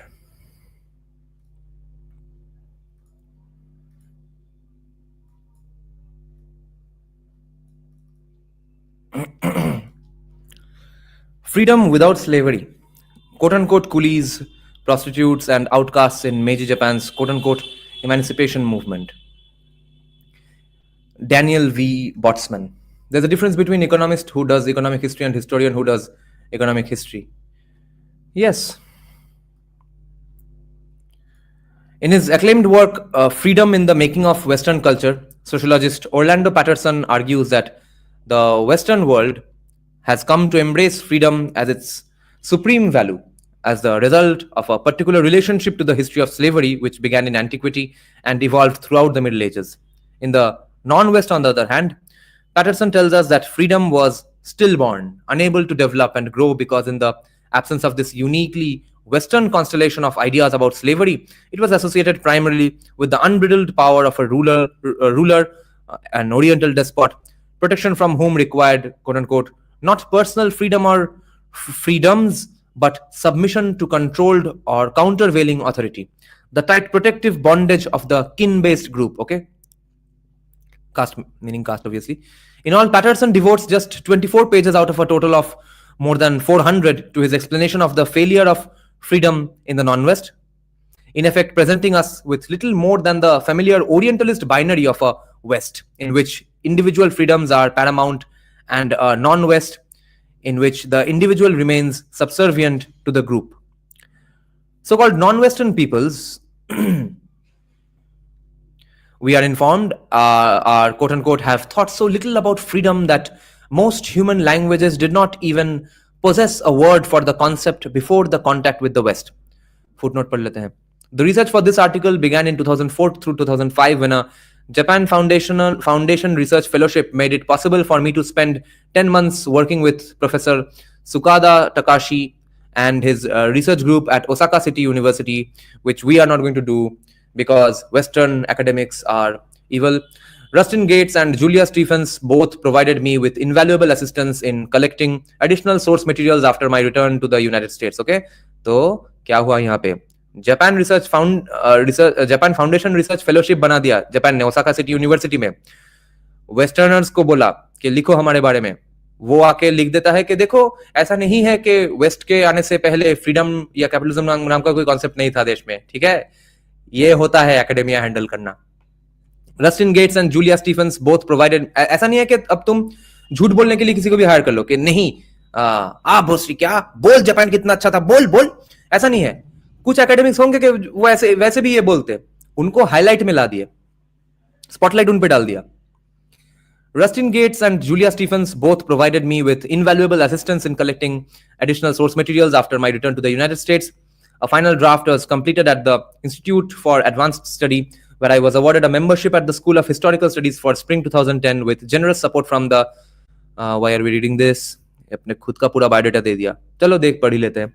Support from the Star Foundation East Asian Studies Endowment Fund. I am grateful to many colleagues in Japan and the United States who commented on earlier versions of the article, which were presented at the Italian School of East Asian Studies in Kyoto, Waseda University, the Faculty of Law at Hokkaido University, the Roy Howard Institute for Japanese Studies at Harvard University, the Center for Japanese Studies at the University of Michigan, the Center for East Asian and Pacific Studies at the University of Illinois at Urbana-Champaign, the Shelby Cullum Davis Center at Princeton University, the Yale University History Department, and the Institute for Advanced Study. In the final stages of writing, Douglas Clark kindly shared with me his unpublished work on the British Supreme Court for China and Japan. I am also deeply grateful to my colleagues in the History Department at the University of North Carolina, Chapel Hill, who for 4 years provided me with an ideal intellectual environment for thinking broadly about issues of freedom, slavery, and emancipation. I owe a particular debt to Crystal Feimster, whose work and interest in the history of the US South provided much of the original inspiration for this article. Finally, I would like to thank the editors and staff. Okay, okay.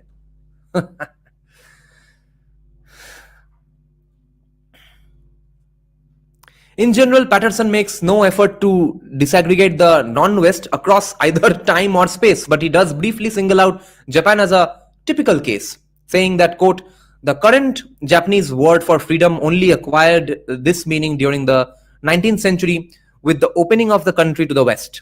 Even then, moreover, Meiji translators had great difficulty finding an equivalent term to denote this weird Western concept. So you see, Patterson, what Patterson? पूरा नाम क्या था उनका? Orlando Patterson. So you see, I guess Orlando Patterson was sort of the Dumo of India का equivalent था कि Orlando for Japan. तो अब इन्होंने जापान ने इसको हायर कर दिया, बोलो के तोड़ो पैटरसन को. हमारे इरफान हबीब ने तोड़ के रखा है, कोई उनका वो काम हाईलाइट नहीं कर रहा है, या फिर क्विगली डिक्टर्स को भी यहाँ पे नहीं होगा कुछ उनसे. हम सिर्फ ढूंढेंगे वो जो लोग उन लोगों को जो बोलेंगे ब्रिटिश आने से पहले कास्टिज्म नहीं था. But it does briefly single out Japan. हाँ, तो फ्रीडम नाम का कोई कॉन्सेप्ट ही नहीं था जापान में, ये बोल रहे थे Patterson. What Patterson does not note here is that in the decades following the introduction of this quote-unquote weird Western concept to Japan, freedom, GU, together with its modern partner rights, was in fact to have a dramatic impact on the political and social landscape. Beginning in 1873, just 5 years after the Meiji Restoration, it was to inspire a powerful new opposition movement, the quote-unquote movement for freedom and popular rights, GU Minken Undo, which gave birth in 1881 to the country's first modern political party, the Liberal Party, Jiuto, literally meaning Freedom Party, and which by the end of the 1880s had successfully pressured the ruling oligarchy to promulgate a modern constitution that enshrined in law the principle of popular representation in a duly elected parliament. If the concept of freedom was indeed so thoroughly weird and alien to the Japanese, how are we to explain developments such as these? To the extent that historians have been willing to confront this question, they have usually done so by highlighting the achievements of the same group of Meiji translators mentioned by Patterson, the so-called Enlightenment intellectuals who won enduring fame for themselves in the 1860s and 1870s through their efforts to, in the words of Douglas Howland, quote-unquote, translate the West. There is, of course, no denying the role played by scholars such as Fukuzawa Yukichi, Kato Hiroyuki, and Nakamuro Masanao in disseminating a new political vocabulary. Yet, as Zygmunt Bauman points out in his incisive critique of historians who, quote-unquote, write the history of freedom as a history of their fellow intellectuals, the importance of intellectual formulations of freedom has always derived from the fact that they grappled with real problems of their time. If we are to understand the traction that an idea such as freedom had, in other words, we need to properly understand the broader context in which it was introduced and the specific issues it came to address. As was true of other parts of the non-West, Japan's encounter with the discourse of 19th century liberalism was shaped first and foremost by the larger context of Western imperial expansion. In Japan's case, of course, gunboat diplomacy rather than direct colonization proved sufficient to compel integration into the emerging global order. But even so, the hierarchical structure of power relations implicit in that order and made manifest in institutions such as the unequal treaties imposed by the West, clearly, quote-unquote, unequal treaties imposed by the West, clearly demanded serious engagement with the motivating and legitimizing ideologies of the imperial powers. Motivating and legitimizing. What has not often been noted in this context is that the timing and circumstances of Japan's, quote-unquote, opening to the West also meant, more particularly, that the country's leaders and aspiring leaders were very quickly forced to make sense of the great struggles that were unfolding on the other side of the world over the question of slavery. It was, after all, just 10 years after Commodore Perry's dramatic arrival in Edo Bay in 1853 that Abraham Lincoln issued his Emancipation Proclamation, extending his promise of freedom to 4 million African Americans in the rebel states of the Confederacy. And it was just 3 years after the conclusion of the US Civil War in 1865 that Japan's quote-unquote old regime was toppled by a coalition of forces convinced of the need for sweeping reforms. Juicy times. In short, the beginning of Japan's transformation into a modern nation state and empire coincided precisely with what David Bryan Davis has termed America's emancipation moment, a moment whose significance is amplified when it is linked to the great wave of formal acts of emancipation that swept across the globe during the course of the 19th century, including the liberation of slaves in the British West Indies in 1833 and 1861 emancipation of some 23 million Russian serfs under Tsar Alexander II. तो you see, अब Trump आके जो wokeism पे डंडे डाल रहा है उस और या फिर इलीगल इमिग्रेशन पे जो डिस्कोर्स हो रहा है यूएसए में, उसके वजह से वो स्वीपिंग सिमिलर रिफॉर्म्स इंडिया में भी होगा. An analysis of the way in which this global emancipation moment came to have an impact locally in Japan can shed new light on the broad link that Patterson, Davis, and others have drawn between the institution of slavery and the rise of modern ideas about freedom, while also challenging Patterson's suggestion that the acceptance of such ideas is dependent on a unique cultural tradition so deeply rooted in the history of the West that it cannot be expected to survive elsewhere. The point of such an examination is not to deny the role of cultural differences. I'm not saying that, so the author is not, the scholar is not saying that, therefore, absolutely exactly same. And nor am I suggesting that ideas owe nothing to the particular contexts from which they spring. But rather, I want to insist on the principle of coevalness as a necessary corrective to the enduring power of Orientalist structures of knowledge. Okay? Coevalness. I don't know how to pronounce this properly. Caval, having the same age or date of origin. Same age और date of origin, ठीक है, same जगह पे हो सकता है, मतलब same idea दो जगह पे हो सकता है. Cavalness as a necessary corrective to the enduring power of Orientalist structures of knowledge and to emphasize the importance of global networks and flow in the making of the modern world. पता नहीं होगा कि नहीं. हमारे देश तो जो जितना भारत को गाली देता है उसको उतना. Writing of domestic politics in the United States in the 19th century, David Roediger has noted that as the influence of the abolitionist movement grew, the chattel slavery of African Americans came to be deployed as a powerful, if contested, metaphor for describing the situation of other groups within the population, such as women and wage laborers. In the 1870s, Japan, similarly, the quote-unquote slavery metaphor, in 1870s Japan, similarly, the slavery metaphor also came to be extended to aspects of the domestic situation. Of particular importance in this regard were Japanese prostitutes whose services were in high demand in the treaty ports and who came to serve as a conduit for the introduction of ideas about slavery, freedom, and emancipation, which were subsequently extended to other groups, most notably Japan's outcast communities. Casteism है या नहीं है? Casteism नहीं हुआ तो outcast कैसे हुआ? कोई आउटकास्ट टर्म तो हर जगह पे यूज होता है, तो जापान कितना मनुस्मृति पढ़ रहा था.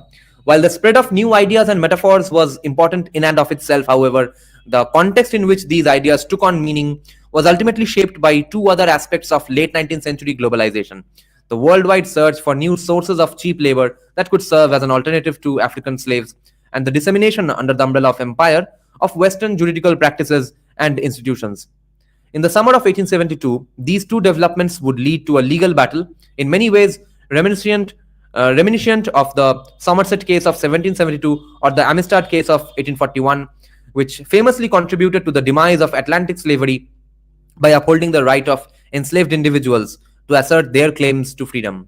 This particular battle, however, was to unfold not in London or Washington, D.C., the modern world's self-proclaimed capitals of liberty, but instead in Yokohama, Japan, the farthest corner of the non-Western world. As in other parts of the globe, genealogies of human bondage in one form or another have deep roots in the Japanese archipelago. The presence of servile persons was an important feature of the social order throughout the medieval period, and the collapse of centralized political authority at the end of the 15th century soon created new opportunities for slaving to flourish. As Thomas Nelson has shown, when the first Portuguese traders reached Japan in the middle of the 16th century, they quickly joined merchants from Southeast Asia in taking advantage of the cheap supply of human beings they found on sale there. Nelson surmises that the first Japanese to set foot in Europe were very probably, quote unquote, slaves. He points to Jesuit reports describing the export of slaves from Nagasaki in the late 16th century in terms clearly reminiscent of the infamous Middle Passage in the Atlantic. The reunification of the archipelago under the hegemonic authority of Toyotomi Hideyoshi, however, meant that Japan's early incorporation into the European slave trade was not long-lived. Indeed, when Hideyoshi's armies descended on Kyushu in 1587, he quickly pointed to Portuguese involvement in the slave trade as evidence of the nefarious influence of Christianity, and in addition to the first of a series of expulsion orders targeting Jesuit missionaries, he issued a formal ban on the further sale and export of Japanese slaves. Hideyoshi's objection to trafficking, it should be emphasized, did not stem primarily from moral concerns. His main motivation was the goal of building a stable agrarian order in which as much land as possible was cultivated by peasants from whom tax revenues could then be extracted. If the international slave trade impeded his goal, this goal by draining the country of potential workers, the same was equally true of marauding samurai armies and domestic slaves who disrupted agricultural production by seizing peasants in one part of the country in order to sell them elsewhere. For this reason, Hideyoshi's 1587 ban prohibited not only the export of slaves to other countries, but also the domestic slave trade. And it is not surprising that in this, as in so many aspects of governance, the Tokugawa shoguns who succeeded Hideyoshi continued to build on the precedents he established, reiterating the ban on trading in people, Jinshin Baibai, throughout their 2.5 centuries of rule. Banning the slave trade and banning slavery are, of course, not quite synonymous, okay?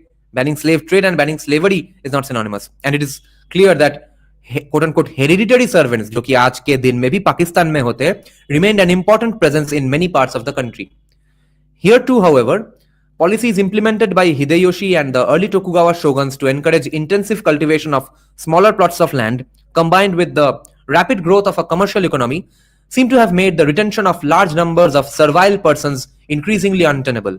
As a result, historians are generally agreed that slavery as a significant form of labor relationship had more or less ceased to exist in Japan by the end of the 17th century. Given this background, we might logically expect that in the 19th century too, slavery would have been a non-issue in Japan, following the forcible opening of the country to trade with the Western world in the late 1850s and the subsequent collapse of the old Tokugawa regime in 1867. However, Japanese officials soon found themselves confronting the question of international trafficking once again. The demise of the Atlantic slave trade had, after all, stimulated an urgent quest for alternative sources of cheap, easily exploitable labor, and in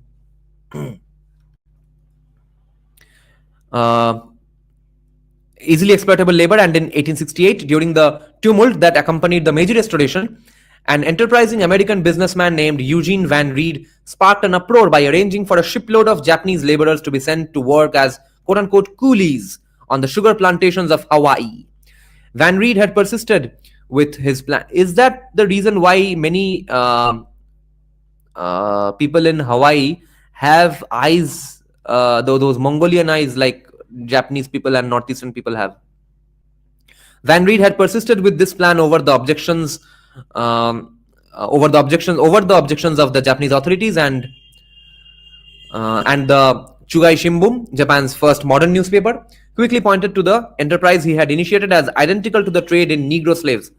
Kokudo Baibai no Shogyo ni Hitoshiki Koto. Okay, let's check out the footnote. Although the impact of Hideyoshi's policies on agrarian social structure has continued to be discussed and the arguments about them are still being refined, the classic statement of their importance remains Araki Moriarty, who said, quote, Taiko Kenchi no Rekishi Teki Igi, from Rekishigaku Kenkyu, for a more recent article that explores how hereditary servants within a single community were able to establish themselves as independent cultivators as a result of the new policies of the late 16th and early 17th centuries. See Yoshida, okay, ये footnote में कुछ नहीं है. On the global search for alternative, ये book और paper suggestions है सिर्फ. और इन गालियों को अपने मुकुट की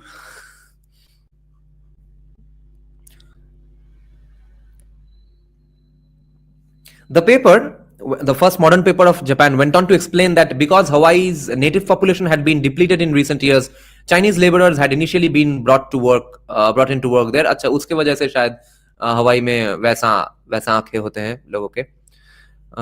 The harsh conditions on the plantations, however, had made it increasingly difficult to recruit Chinese laborers, and for this reason, Japanese workers were now to be tried.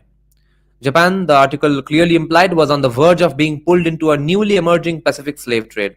But what could be done to prevent such an outcome?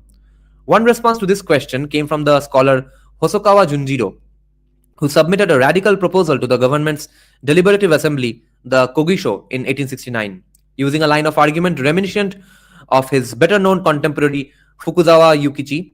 Hosokawa began by noting that after centuries of domination by feudal lords, the people of Japan had become obsequious and weak.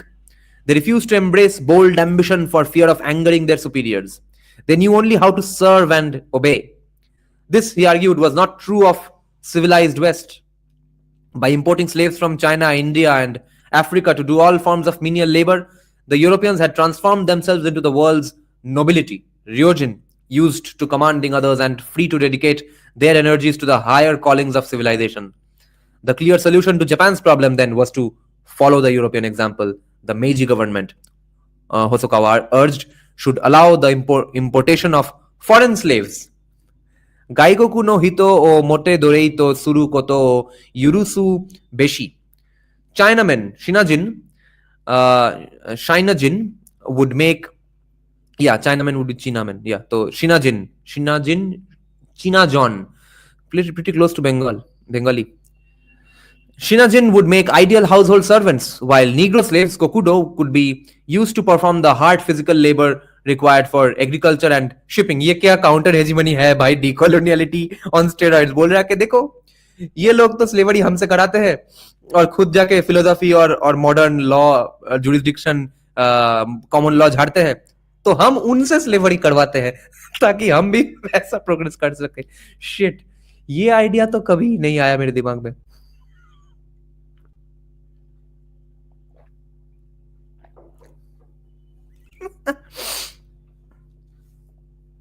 Very much like current Bengal. The use of foreign slaves would spur economic development, and over time, as more Japanese became independent, unfettered people of nobility, the Kuritsu Fuki no Ryojin, they would surely learn to regard the possibility of being made slaves, surebu of the Europeans, as a master of great shame.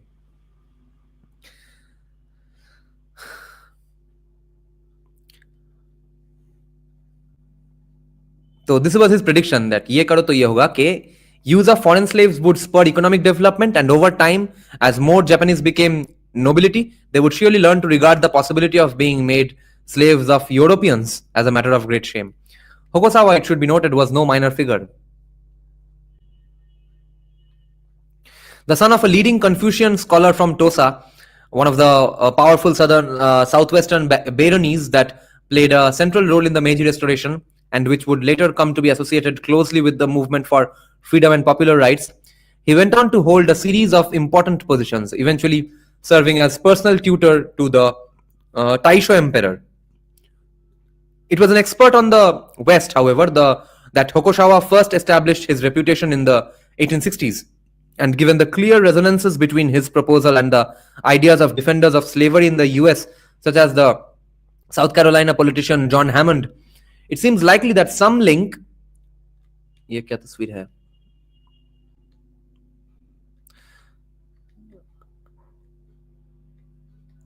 some link existed between the two.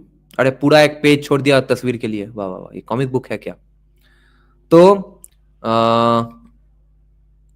it was an expert on the West, however, that Hosokawa first established his reputation in the 1860s, and given the clear resonances between his proposal and the ideas of defenders of slavery in the West, such as the South Carolina politician John Hammond, it seems likely that some link was there between the two. So interesting. तो ये कौन है? Gonte ye, Utagawa Sadahide's woodblock portrayal of the American merchant Eugene Van Reed, whose efforts to send a shipload of Japanese coolies to Hawaii in 1868 quickly led to comparisons with the Atlantic slave trade. अच्छा, उसको भी थोड़ा Japanese आंखें दे दिया. वाह वाह वाह. In the end, of course, regardless of its provenance, Hokusawa's 1869 proposal to introduce foreign slaves to Japan was not taken up. किसी ने उसका बात नहीं सुना. Instead, after consulting with Western representatives, the fledgling Meiji government decided that the best way to deal with the illegal shipment of Japanese laborers to Hawaii was to send an official repatriate any of the workers who wished to return home. This brought an end to the incident, but in the years that followed, the Meiji government was to remain extremely sensitive about the conditions under which Japanese subjects traveled abroad, and in 1870, an article was added to its new criminal code, the Shinritsu Kodyo, specifically outlawing the sale of human beings to foreigners. In spite of these efforts, in 1872, just a few years after the problem of Japanese subjects being traded away to foreign masters seemed to have been brought under control, the question of slavery was once again to find its way to Japanese shores, this time on a ship called Maria Luz. The Maria Luz, or Luz, was a 370-ton baroque that had set out from Macau on the South China coast at the end of May 1872 to make the long journey back across the Pacific to its home port of Callao, Peru. After a month at sea, the ship was caught in a severe storm, and in early July, it limped into the port of Yokohama, where the captain Ricardo Herrera requested permission to weigh anchor while the crew made repairs. Yokohama had been open to foreign trade and settlement since the late 1850s, and by 1872, the authorities there had gained considerable experience with ships from various parts of the globe. This, however, was not to be a routine visit. एक बार हम ये सब footnote भी पढ़ लेंगे.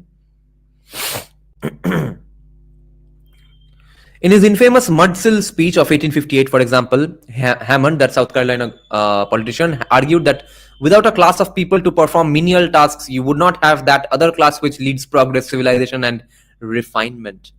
This development came after it was अच्छा तो और casteism India का है ना? ये भाई देखो. This development came after it was discovered that Chinese merchants in various parts of the country were buying Japanese children to sell to childless couples in China. Wow, wow, wow. The official Japanese government account of the Maria Luz incident can be found in Gaimusho Chosabu Dai Nihon Gaiko Bunsho.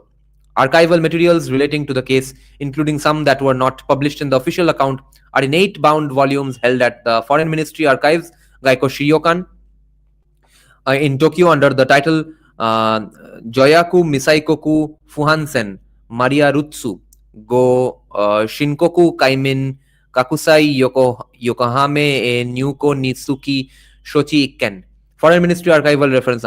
For the purpose of this article, I have also drawn on the materials published in 4 volumes by the Foreign Ministry, Gaimusho, under the title Perukoku Maria Ruzu Sen Ikken Shorui, and the account prepared by G.S. Hill, legal advisor to Kakao. अच्छा ठीक है. There is also a अच्छा ये सब citations ही है. ठीक है. तो अब वो जहाज पहुंचा योकोहामा में. अब देखते हैं क्या होता है.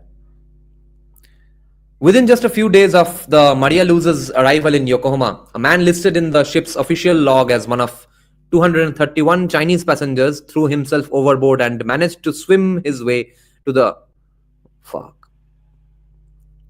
quote unquote Chinese passengers. Okay, तो ये सब Chinese slaves थे. योकोहामा में अचानक अटक गए क्योंकि स्टॉर्म हो गया. मारिया लूज कहां से कहां जा रहा था? 1 मिनट, मैं भूल गया.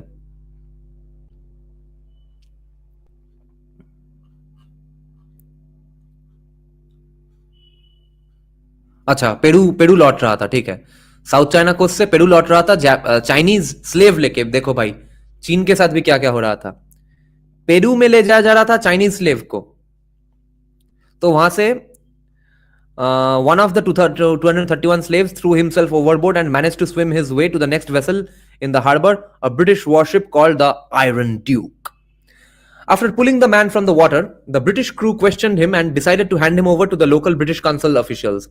They in turn passed him on to the Japanese authorities, who returned him to the Maria Luz after gaining assurance from Herrera that he would not be ill-treated or punished for his actions. By this point, it was clear that the so-called passengers on the Maria Luz were in fact coolie laborers on their way to long years of toil in Peru's mines and on its Guano Islands. An initial report published in the Japan Weekly Mail, the leading English language newspaper in Yokohama, suggested that conditions on board that ship were good. A few days later, however, when the acting British consul, R.G. Watson, was informed by the captain of the Iron Duke that a second escapee had been pulled from the water and that moans and cries had been heard coming from the Maria Luz, what the fuck, he decided to intervene. After visiting the ship to inspect conditions on board, Watson wrote a long, dramatically worded letter to the Japanese Foreign Minister, Soejima Taneomi, urging him to order an official inquiry. Holy shit. The question of what motivated Watson to lodge this appeal is not as straightforward as it may first appear. Although he claimed in his letter that the Peruvian coolie trade had invoked outrage in all civilized countries, many Westerners in Yokohama, including the official representatives of Germany, Italy, Denmark, and France, were far from enthusiastic about the idea of encouraging the Japanese to interfere in foreign commerce, and some would later express concern about the action taken by the Meiji authorities. In addition to his own personal feelings, Watson's actions need to be understood in relation to broader British efforts regarding the coolie trade in this period. Following the emancipation of West Indian slaves in 1883, meaning Hamare Ramnaresh Sarwan Wale Log, or Shivnarayan Chandrapal, following the emancipation of West Indian slaves in 1833, it was in fact the British who had been at the forefront of efforts to develop the trade in Chinese indentured workers as an alternative source of plantation labor. The strength of anti-slavery sentiment at home also meant, however, that they needed to establish a regulatory framework whose legitimacy could not be too easily challenged. In the wake of the Second Opium War, this goal seemed finally to have been achieved. But the new rules regarding labor migration that were implemented by the Qing dynasty, or it's pronounced as Qing, right? By the Qing dynasty under British and French pressure did not apply to the Portuguese in Macau. And from the late 1860s, a series of incidents involving trade with Peru in particular had prompted new and for the British inconvenient comparisons with Atlantic slavery. In his subsequent testimony to the Japanese authorities, Watson himself specifically mentioned the case of the Dolores Ugarte, which was widely reported in the Anglo-American press in 1871 and quickly taken up by prominent abolitionists, including Frederick Douglass, as clear evidence that coolie trade was but little behind its predecessor, that is the Atlantic slave trade, in every species of baseness and cruelty. 2 days after departing Macau for Peru, the captain and crew of the Dolores Ugarte responded to a fire that had broken out in the hold by locking the 665 Chinese laborers who were on board below deck and abandoning ship. Fuck. At least 600 were reported to have died as a result. Whether or not the Japanese authorities were initially aware of these developments, Watson's appeal and guarantees of British support soon prompted Foreign Minister Soejima to order an official investigation of the Maria Luz. This in turn was to lead to 2 separate trials. What a great paper. It's all joining the dots from here and there. Fuck. In 1872, the Meiji government had only just begun the process of creating a modern legal system in which judicial and administrative duties were fully separated. There was, moreover, considerable disagreement within the ranks of the Japanese leadership about the wisdom of getting involved in the Maria Luz incident, with the recently appointed Justice Minister Eto Shimpei among those who voiced opposition. As a result, rather than being placed under the authority of the Justice Ministry, the legal proceedings related to the case were left in the hands of the highest-ranking Japanese administrative official in Yokohama at the time, a man named Otaku. Like Hosokawa, O or Oe was originally from Tosa domain, where he grew up in a low-ranking samurai household in the remote garrison town of Tsukumo. Together with a cluster of his Tsukumo friends, he left his home in the 1860s to join the loyalist movement that helped topple the old Tokugawa regime in the name of the emperor.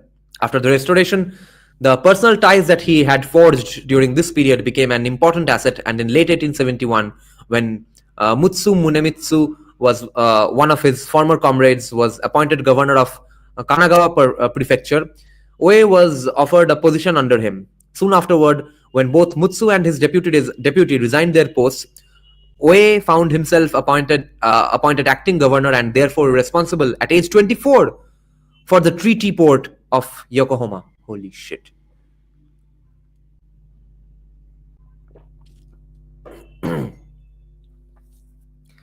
Japan's general standing under international law in the second half of the 19th century forms another crucial part of the background to the Maria Luz case. As is well known, one of the goals of the so-called unequal treaties imposed on Japan by the Western powers in the 1850s was to establish the principle of extraterritoriality for Westerners residing in the treaty ports, thereby ensuring that they would not be subject to uncivilized Oriental laws and tribunals. In theory, extraterritoriality applied only to citizens of the countries with which Japan had concluded formal treaties. There was no such treaty with Peru, and it was for this reason that Watson and other British officials encouraged the Japanese authorities to take charge of the Maria Luz case. कि हाँ, मार दो guard, कोई problem नहीं, हम हैं तुम्हारे पीछे. In 1867, however, just prior to the Meiji Restoration, a set of agreements had been concluded between the old Tokugawa regime and representatives of the treaty powers, in which it was stipulated that the punishment and policing of Chinese merchants and other persons from non-treaty countries in Yokohama would be carried out in consultation with the foreign consuls. क्या क्या brilliant paper है, और it's written so interestingly कि हम एक पूरा time machine में घुस के एक पूरा मतलब एक मूवी देख रहे लग रहा है ना, कि कितना कितना कलरफुल एक हिस्ट्री में हम घुस गए हैं, क्या अजीब एक टाइम का हम पूरा कहानी सुन रहे हैं, पूरा स्टोरी टेलिंग की तरह लिखा है paper. As a result, soon after Oe began his initial investigation, the consuls of all the treaty powers other than Britain lodged a formal. देखो राइटिंग स्किल ना, देखो स्कॉलर होने में एक तो रिसर्चिंग का स्किल जो है वो अलग है, आर्टिकुलेशन और राइटिंग का स्किल देख रहे हो डिफरेंट है कितना, वो अगले पेपर में, वो पिछले पेपर में और इस पेपर में. The previous paper was a bit dry in a way, no? It was just because of the way it was written. मगर क्वालिटी ऑफ रिसर्च तो सिमिलर है, मगर यहाँ पे देखो कैसा एक स्टोरी जैसा एक इंटरेस्टिंग वे से लिखा गया है. As a result, soon after Wei began his initial investigation, the consuls of all the treaty powers other than Britain lodged a formal complaint, arguing that they were entitled to be involved in the proceedings. In response, when the formal trial commenced a week or so later, Wei invited the consuls to assist him in court and participate in the questioning of witnesses. By this time, the British had arranged for Nicholas J. Hansen, an assistant judge from the Consul Court for Japan, to advise Oe on the bench, and throughout the case, he also had access to a number of foreign lawyers, most notably two Americans, G.W. Hill, an advisor to Kanagawa Prefecture, and Erasmus Pershine Smith, a high-ranking employee of the Foreign Ministry. Adding yet another layer of complexity to the constitution of the court was the fact that over the course of the trials, both Captain Herrera and eventually with the help of the local Chinese merchant community, the Chinese laborers came to be represented in the case by English barristers. In the end, therefore, in spite of the fact that none of the parties to the case nor the judge were English speakers, most of the legal proceedings seem to have been conducted primarily in that language and then translated back into Japanese, Spanish, Mandarin and several other Chinese dialects.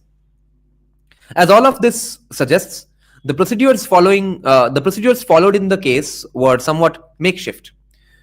Oe's initial instructions from when he was just 24 years old, Oe's initial instructions from the foreign ministry were simply to quote-unquote institute an inquiry into the captain's treatment of the quote-unquote passengers, the slaves in his charge. He began by questioning Mo Hing, the man who had first raised suspicions about the Maria Luz with his desperate attempt to escape. Acha. Mo Hing stated that he had been kidnapped and forced onto the ship in Macau, and that soon thereafter the captain had beaten him severely and cut off his queue, an important marker of male identity in the Qing Empire. Holy shit. Although queue matlab shikha shayad hai na, ek matlab with full bal and still a shikha, I guess. Although he had signed a contract on board the ship, moreover he claimed that he had done so without any understanding of what it meant and learned only afterward that he had been sold to be taken to Peru. Fuck. Kya ajeeb. When the ship reached Yokohama, he explained he had decided to jump overboard simply because he did not wish to die on the vessel. In response to this testimony, Captain Herrera freely admitted to cutting off Mo Hing's queue and added that he had also placed a number of the men in irons for quarreling. Neither of these things constituted ill treatment, he insisted. क्या है, थोड़ा थोड़ा Q काट लिया, शिखा काट दिया और chain में डाल दिया, इसमें क्या है? 2 days later, after 5 more Chinese men had been questioned, all of whom raised similar complaints regarding beatings, insufficient food, removal of queues, and having been coerced or tricked into signing contracts they did not understand. Oe took the precaution of ordering the captain not to leave the port. After an adjournment of a week, questioning of the Chinese men on the Maria Luz assumed in earnest, this time in the presence of the foreign consuls. The captain was also given another opportunity to explain the situation on board the ship. This time he asserted that he had cut off the queues of several of the passengers, not only because they had tried to escape, but also because they had started fights and tried to set fire to the ship. This new claim did little to help his cause. On August 30, 1872, after securing the approval of the Minister of Foreign Affairs and the British consul and submitting his findings to the other consuls for comment, Oe formally announced that, quote, the charge preferred against the captain, that he had abused the passengers and restrained them by force from leaving the vessel, is fully sustained, end quote.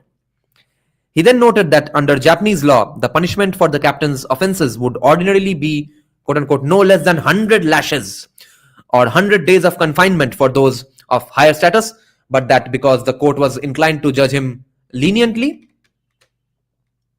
it had been decided that the captain would in this case be pardoned his offense and permitted to depart with his vessel. Needless to say, this would have been an anticlimactic outcome were it not for the fact that during the course of the initial investigation, Oe had already ordered that 230 of the 231 quote-unquote passengers, meaning slaves, be brought ashore for questioning.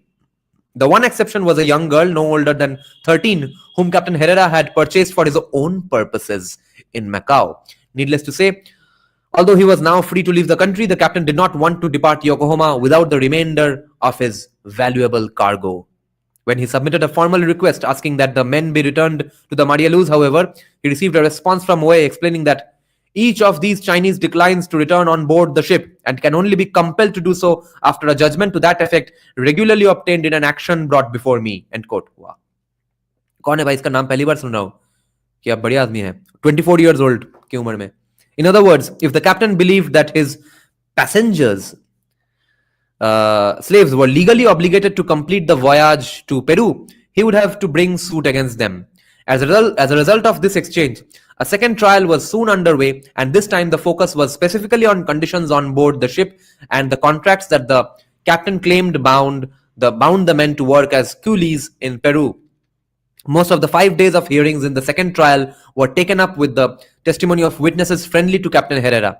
Even so, not all of the testimony was favorable to his case. It became clear, for example, that at least 3 Chinese men had, in desperation, jumped overboard after leaving Macau and been left to drown.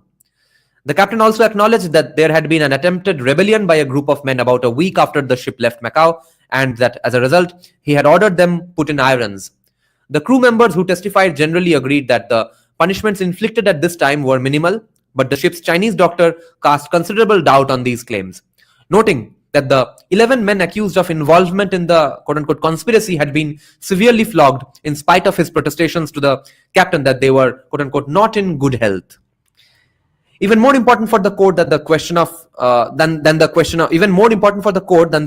conditions on the ship, however, was the general nature of the trade in which the Maria Luz was engaged.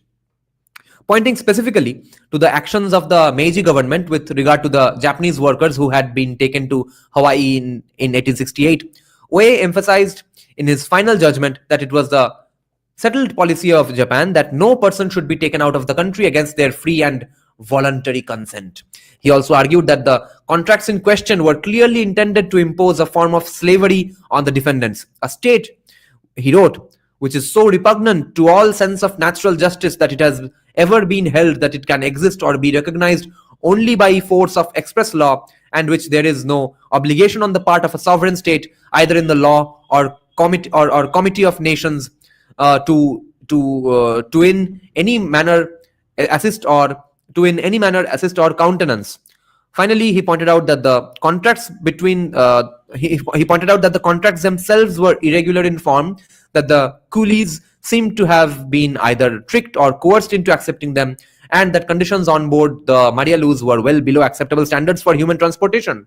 For all of these reasons, he found in favor of the defendants and refused to issue any order acquiring them to return to the Maria Luz against their will. Within a few days of receiving this judgment, Herrera skipped the country on an American steamer, abandoning his ship and crew, but taking with him the Chinese girl he had bought for himself in Macau. The Japanese authorities were never able to determine what happened to the girl, but they did arrange for the 230 laborers who had been freed from the Maria Luz to be escorted back to China by an official representative of the Qing government. This did not mark the end of the incident, however. A few months after the conclusion of the second trial, the Peruvian government sent a high-level envoy to Japan, in part to conclude a formal treaty, but also to protest the quote-unquote irregularity of the legal proceedings in the Maria Luz case and demand the payment of damages.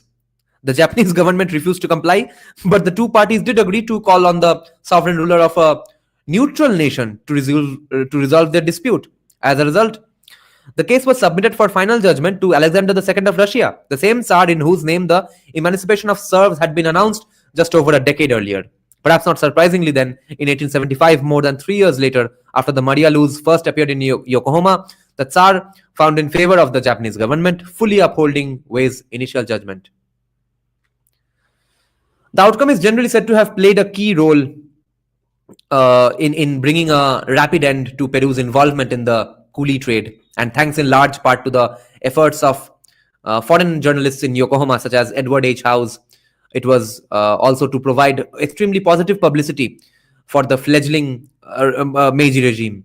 By the end of 1872, British and American newspapers ran articles praising Judge Otaku for his humanitarianism and pointing to the case as evidence of the remarkable civilizing progress being made by the Japanese, who had clearly chosen to stand on the side of liberty and freedom against the tyranny of the coolie trade. Yet, to the extent that the Maria Luz is remembered outside the ranks of diplomatic historians in Japan today, it is not usually in conjunction with any of these things, but instead with an unexpected twist that took place during the course of the second trial. The English barrister, what a fascinating paper, man.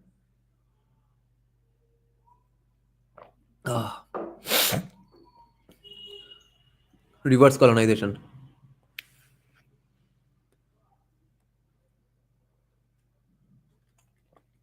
The English barrister whom Herrera had hired to present him in the proceedings was Frederick Dickens, who had first come to Japan in the 1850s as a British naval lawyer. During the second Maria Luz trial, he pressed the case for having the Chinese workers return to the ship by arguing that labor relationships involving coercion were hardly unknown in Japan. He mentioned peasants being put to work on public works projects at low wages and forcibly relocated to other parts of the country, but what he stressed most emphatically of all was the situation of Japanese prostitutes. Centuries of official bans on the sale of people notwithstanding, it had remained common practice throughout the Tokugawa period for poor peasants in Japan to send their daughters to serve in brothels in return for upfront loans of money, which the girls were in theory to pay off with their labor over a period of years. In the late 1850s, when the new treaty ports were first opened to foreign settlement, Japanese officials, responding in large part to the demands of their Western counterparts, had moved to ensure that Western merchants and sailors would have access to the services of girls sold into prostitution in this way, ordering the establishment of new licensed quarters such as the Miyazaki-cho district in Yokohama, in areas immediately adjacent to the foreign concessions, so red light districts. As Susan Burns has noted, these arrangements soon triggered official Western anxieties about syphilis, and in 1867, just as the infamous Contagious Diseases Act were being implemented in Britain, an English naval doctor named George Newton was sent to Japan to establish a so-called lock hospital for the inspection and forcible confinement of infected Japanese women. In conjunction with this, Newton also published an official report that described the general situation of prostitutes in Yokohama. Dickens now drew on this report to present the court with an example of the kind of contract typically used in the sex trade in Japan. Such contracts, he pointed out, typically bound women for a period of 6 to 8 years, not unlike the 8-year period that Herrera insisted the Chinese men on board the Maria Luz were obliged to serve. As was the case for some of the Chinese laborers, moreover, contracts for prostitutes in Japan were also used to bind minors. Finally, he noted that according to Newton's report, it was common for Japanese brothel keepers to use various kinds of coercion, including whippings and starvation, to ensure that prostitutes did their bidding. How then, he asked, could the Japanese authorities object to contrasts that bound a group of coolies to work at quote-unquote ordinary tasks when they presided over a system under which women and girls were threatened with punishment and torture in order to make them perform the most revolting services on a daily basis?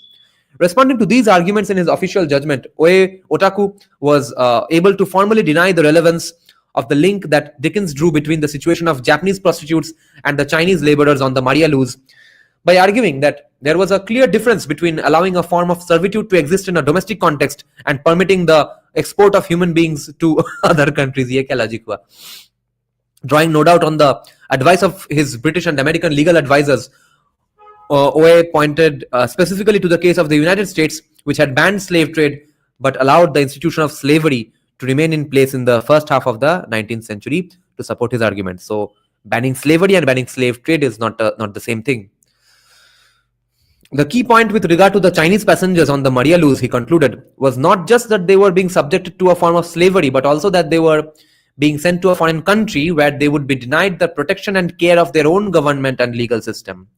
As the earlier case of the Japanese workers who were sent to Hawaii had proved, such foreign trade in human beings was clearly prohibited under Japanese law. As a result of this deft legal maneuver, Oe was able to ignore the question of domestic prostitution during the trial, thereby ensuring the freedom of the Chinese men who had been held on the Maria Luz. The standard interpretation of these events, however, is that the embarrassment that Dickens' comments about the situation of prostitutes in Japan caused the Meiji government was the primary reason for a remarkable edict issued in 1872, about a month after the conclusion of the Maria Luz trials. The Emancipation Edict for female performers and prostitutes, Geishogi Kaihorei, Gishogi Kaihorei, as it came to be known, reiterated the old bans on the sale of human beings, established new rules for apprenticeships and the employment of servants, and most importantly, ordered that all prostitutes and others bound by similar kinds of service contracts were, without exception, to be released from their obligations and set free. Isai Kaiho Ita Subeshi. Historians in both Japan and the West have tended to take a skeptical view of this quote-unquote Emancipation Edict and its significance. They rightly note that under the Meiji government, licensed prostitution was, if anything, to become even more widespread than it had been during the Tokugawa period. They also point to the fact that the edict was issued only in response to the embarrassing comments made by Dickens during the Maria Luz trial to suggest that the Meiji government was never particularly interested in bringing about a genuine liberation of the prostitutes. The government's real concern, they suggest, was to protect Japan's image in the eyes of the West so that Foreign Minister Sojima could more easily pursue his well-known strategy of national rights diplomacy, Koken Gaiko. There is no doubt some truth to this standard view. It is certainly clear that the Meiji leaders were from the outset acutely aware of how Japan was viewed by the Western powers and eager to assert a degree of national autonomy after the humiliations of the late Tokugawa period. Yet there is good reason to question the view that the Emancipation Edict was issued solely as a way to save face in front of the foreigners. Most importantly, there is clear evidence that the issue of prostitution was already being discussed within the ranks of the Meiji government before the Maria Luz's arrival in Yokohama. This is the most important point according to me. Debate अंदर मंथन चल रहा था already, तो excuse मिला दे दिया, सामने illegal बना दिया. As early as 1869, the situation of women and girls sold into prostitution had been raised in a submission to the Kogisho by the legal scholar and bureaucrat Tsuda Mamichi. Tsuda drew a broad link between the sale of women into prostitution and the institution of slavery, and he argued that the government should strictly prohibit the sale of girls by their families, following the example of the Western countries, which acted to ensure that only those lazy, dissolute women who of their own volition chose to descend into hell, अगर कोई अपना OnlyFans खुद से बना लेता है, सिर्फ उनको हम अलाउ करेंगे. अच्छा, तो consent, liberty. Sudha wrote about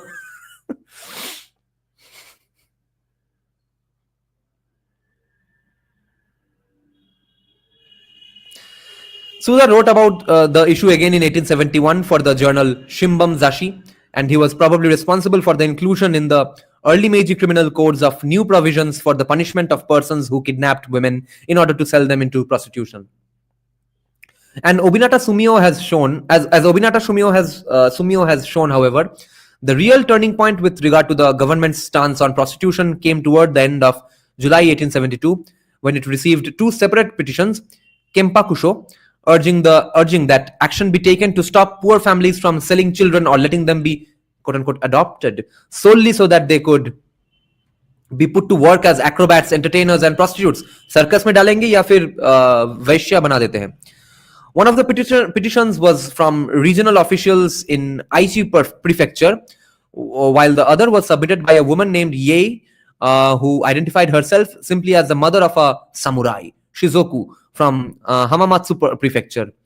Responding directly to their pleas, the newly created Ministry of Justice quickly prepared a draft proposal for a ban on all forms of long-term labor service, Naganenki Hoko. The proposal noted that under current practice, acrobats, prostitutes, and other performers were being denied their right to freedom and autonomy, Jiu Jishu no Ken, and echoing Suda, it described them as being coerced into performing hard labor just as if they were horses or oxen. Gyubani Hitoshiku Yokusei Kuyaku Seraruru. The early Meiji government's organ of legislative review, the Sain, responded by stating that while it had no objection to the proposal's general content and goals, it was concerned that if the well-established practice of long-term labor service were to be abolished too suddenly, it might have unexpected consequences. In particular, it suggested that if poor families no longer had somewhere to send unwanted children, it would surely lead to an increase in the use of abortion, datai, in the country. For this reason, the sign suggested that implementation of the proposal should wait until a system of orphanages, ikushi-in, should be established in order to ensure that there was somewhere else for such children to be sent. Dark reality. This initial recommendation was made on August 17, just as the first phase of the Maria Luz trials in Yokohama was about to get underway. Clearly then it was not the Maria Luz incident that first led the Meiji government to take up the issue of prostitution. In the weeks that followed, however, growing awareness of the proceedings in Yokohama did influence the government's ongoing deliberations.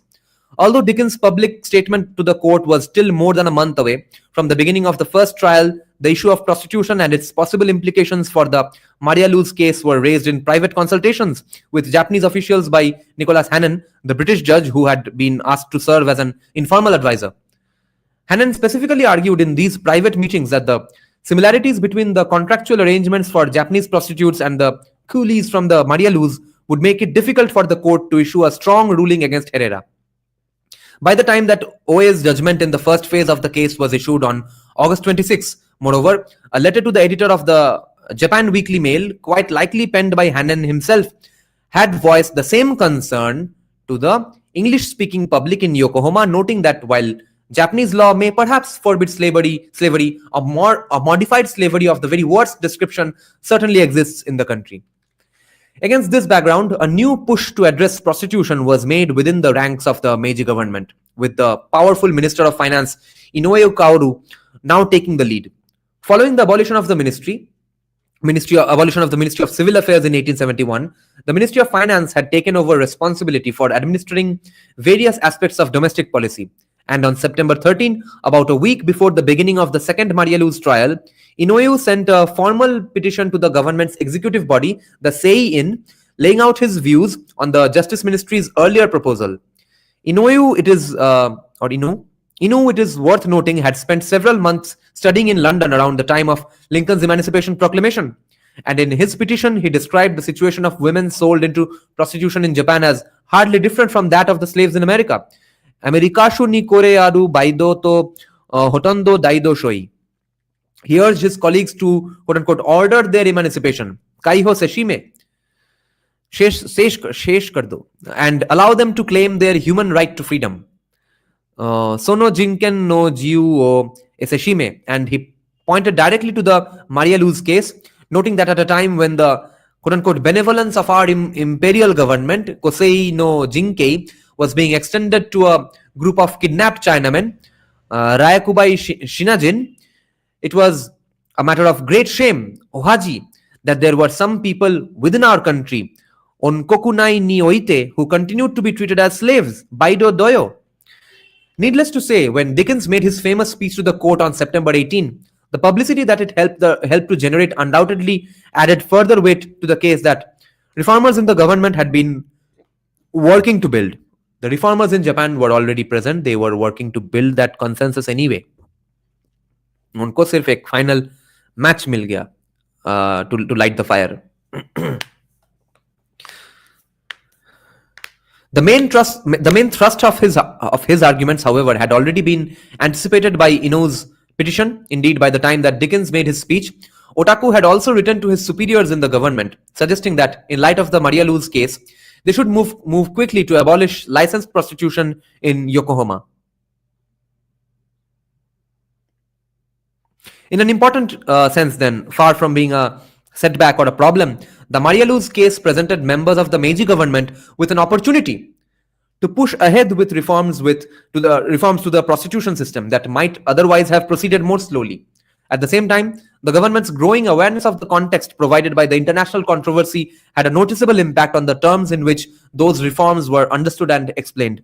Obinata notes, for example, another scholar, Obinata, says that whereas the initial Justice Ministry proposal explicitly addressed the situation of boys sold to troops of traveling acrobats, kakubei jishi, the circus stuff, as well as that of girls sold into prostitution, Inou's petition and the eventual Emancipation Edict for female performers and prostitutes focused more narrowly on women and girls in the sex industry. Even more importantly, whereas the earlier Justice Ministry proposal had sought primarily to reform the contractual arrangements used to bind prostitutes and other entertainers by limiting the length of any new contracts to 1 year, Inou's petition called instead for a complete emancipation, kaiho, of prostitutes, and indeed, this is precisely what the official edict eventually decreed. After all, if the situation of Japanese prostitutes like that of the coolies on the Maria Luz was effectively the same as that of American slaves, what other solution could there be? In the context of the 1870s, the metaphor of slavery, once invoked in this way, clearly begged for a response in the language of liberation. That the idea of a complete emancipation was not intended as a merely rhetorical device is clear from the government's decision to include a clause in its final edict that effectively declared null and void all outstanding debts owed to the brothel keepers by the freed women. The Ministry of Justice had initially planned to ease the financial burden of emancipation on brothel keepers by putting a detailed set of provisions in place to govern the repayment of such debts. In negotiations over the edict, however, this plan was rejected by the Saiin on the grounds that extraordinary things could not be accomplished using ordinary measures. क्या भाई ये क्या dialogue है? Extraordinary things cannot be accomplished using ordinary measures, bro. तो अब क्या करे, हमको ऐसे ही बंद करना पड़ेगा. The emancipation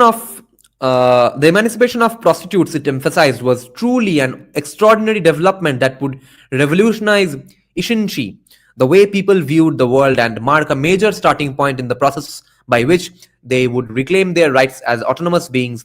Jishu no Kenri o Eseshimuru. Its implementation thus required bold and resolute action. Bans on the sale of human beings had been in place throughout the Tokugawa period. It continued thus. It was only fitting that the brothel keepers who had violated those bans should now suffer some losses. In the end, therefore, it was decided that the government would not allow the brothel keepers to claim any kind of financial compensation, and in the years that followed, there is evidence that this principle was enforced in the courts. If members of the government viewed the Emancipation Edict as an extraordinary development, then initially at least, the same seems to have been true more generally in cities such as Tokyo. Soon after its announcement there, newspapers began reporting that the brothels and tea houses in the old licensed quarter of Yoshiwara had closed their doors. From morning to night, the Tokyo Nichi Shimbun noted, it's a newspaper, a steady stream of prostitutes and entertainers had been seen flowing out of the area with their possessions loaded on carts, palanquins, and rickshaws. Palanquins ka Bengali hai palki. Some of these newly liberated women may well have found ways to take advantage of the change in their legal circumstances. In the end, however, the edict was never intended to put an end to prostitution as such, as it was not long before brothel owners were provided with a new legal framework within which to ply their trade. As Obinata has shown, for a full year after the edict was issued, a fierce debate raged within the government about how best to manage prostitution in the new era. By the end of 1873, the debate had been resolved in favor of a system in which local police were put in charge of issuing licenses to individual women who, of their own free will, had declared their intention to work as prostitutes, shogi, or performers, gigi, in specially designated areas of cities and towns around the country. Needless to say, these declarations of individual will generally constituted little more than an empty exercise. Indeed, because the new license fees were commonly used to fund various aspects of local government, especially policing, there was a strong incentive for local police to turn a blind eye to abuses of the system. Partly because of this, the decades following the Emancipation Edict were in fact to see a substantial increase in the number of licensed districts operating around the country.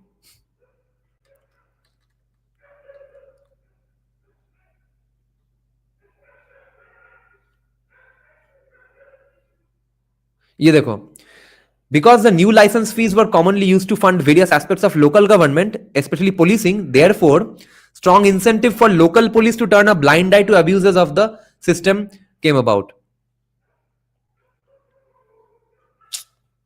घूस वहां पे भी.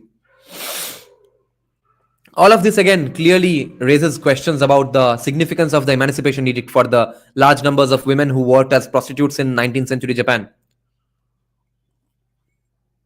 नहीं, voluntary prostitution हो गया, slavery prostitution तो बंद हो ही गया. At the same time, however, it is surely insufficient for historians to content themselves with asking whether a formal act of liberation actually made it possible for a group of people to realize true freedom. In the case of the United States, we know that Lincoln's Emancipation Proclamation secured only a limited form of legal freedom for those it helped to liberate.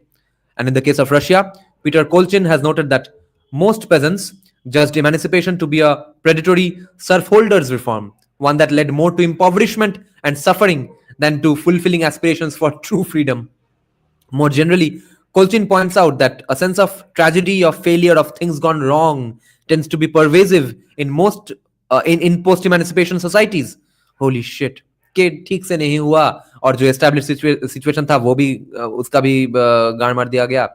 One possible approach to this reality is, of course, to note that no matter how limited and disappointing they may have turned out to be, formal emancipations nevertheless represent a valuable step in a larger process. They have established a foundation from which efforts to win more substantial freedoms, as in the case of the US civil rights movement, for example, have been launched.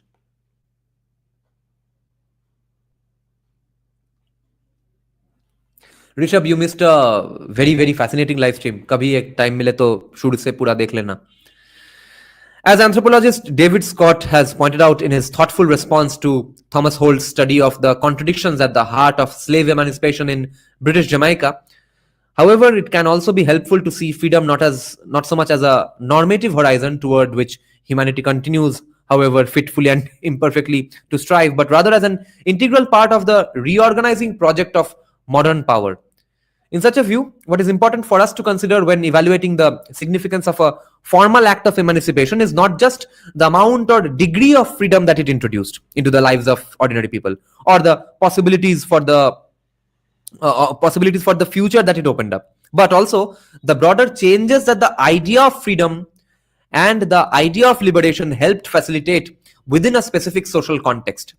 To put this another way, instead of treating freedom as a simple commodity whose abundance within a given society can be measured and used to determine its place on a fixed scale of human progress, we need to understand it instead as an idea that has in modern times been used to reorder social relationships and constitute new frameworks for the management of those relationships. When approached in this way, Japan's 1872 Emancipation Edict surely represents a more significant moment than it has generally been understood to be. Clearly, it did not lead to a true or meaningful liberation of prostitutes, but it did put an end to a range of older forms of labor contract while facilitating a reorganization of the state's management of the sex industry, and in keeping with advanced Western practices, the introduction of a more aggressive and intrusive approach to the policing of women's bodies that could now be justified not only in the name of public health but also on the grounds that these were free individuals who had entered the profession of their own volition. At the same time, moreover, against the background of the Maria Luz incident, the edict helped to introduce and embed the ideals of freedom and liberation into the foundations of modern Japanese political culture. If the Emancipation Edict for female performers and prostitutes had tended to be dismissed as little more than a cynical publicity stunt carried out by the Meiji leaders in order to impress the Western powers, then the same is also true for more generally of the Maria Luz case. At one level, it is not difficult to understand the reasons for this. The impetus for the initial investigation came from a British official in Yokohama, and although the court that heard the case was in theory independently Japanese, it was in fact dominated by the presence of Western advisors and lawyers, not unlike the mixed courts that operated in semi-colonial spaces such as Egypt. Nonetheless, in the end, it is surely a mistake to try and understand the Maria Luz incident solely in terms of the imposition of foreign ideas by the imperial powers, or the cynical manipulation of those ideas by Japanese politicians and bureaucrats in order to improve Japan's image in the West.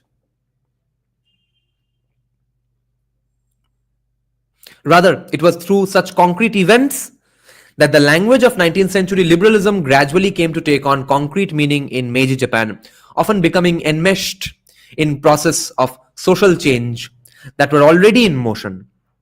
In order to further illustrate this point, let us turn now to one final act of Meiji period emancipation. In 1871, a year before the arrival of the Maria Luz in Yokohama, Otaku, the same man who would serve as judge in the 1872 trials, submitted two formal petitions to the Meiji government calling for the abolition of the outcast status designations. Eta hinin, remember? We discussed this in another paper, The Lists of Japan. Eta meaning literally much filth, okay, purity and pollution. And hinin, eta and hinin. Hinin mean non-person. Japanese Manusmriti. Which for centuries had marked certain groups of people in the Japanese population as lowly and impure, and been used to authorize various forms of legal discrimination against them. In contrast to the debates over prostitutes in 1872, neither O's, meaning Otaku's original petitions, nor the government decree to which they are generally said to have given rise employed the language of liberty, rights, or emancipation.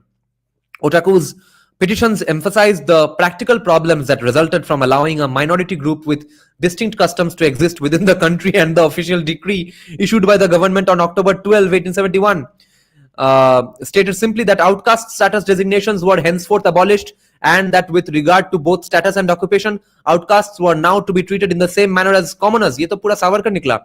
At one level, the absence of any reference to the idea of freedom or emancipation is not surprising. Tokugawa outcasts were not slaves after all, nor were they bound as individuals by any kind of legal contract from which they could be released. Ye casteism tha. Yet in Japan today, by any kind of legal contract from which they, any mention of the Meiji period Emancipation Edict, Kaihorei, will almost certainly be understood to refer to the 1871 order to abolish outcast status designations. Sensho Haishirei. Even the entry for Kaihorei Emancipation Edict in the Standard Reference Dictionary, Kojian, refers only to the 1871 order and makes no mention of the 1872 Emancipation Edict for female performers and prostitutes. The question of how the abolition of outcast status came to be remembered as the great emancipatory act of the early Meiji era is a complex one. To a large degree, it needs to be understood in relation to the Japanese state's later efforts to prevent the radicalization of former outcast buraku communities in the early 20th century by emphasizing the liberatory intentions of the Meiji emperor, as well as the efforts of buraku activists in the same period to win the support of the state for their claims to basic civil rights. Even so, it is surely significant that in 1872, when the Minister of Finance, Inu Kaoru, wrote to his colleagues calling for the emancipation of prostitutes, he pointed back to the reforms of the preceding years, including the abolition of outcast status designations, as forming an important precedent, quote, Today, as the world moves in the direction of civilization, Bunmei, and people finally come to claim their right to freedom, Jiu, our government has washed away the evil practices, Heishu, of past centuries, already removing the special privileges of the aristocrats and gentry and lifting the outcasts, Eta, to the same level as commoners, end quote. By 1872, in other words, against the background of the Maria Luz incident, we can already see reforms from the earliest years of the Meiji era, including the abolition of outcast status being retrospectively recast in terms of the global movement toward freedom and liberation.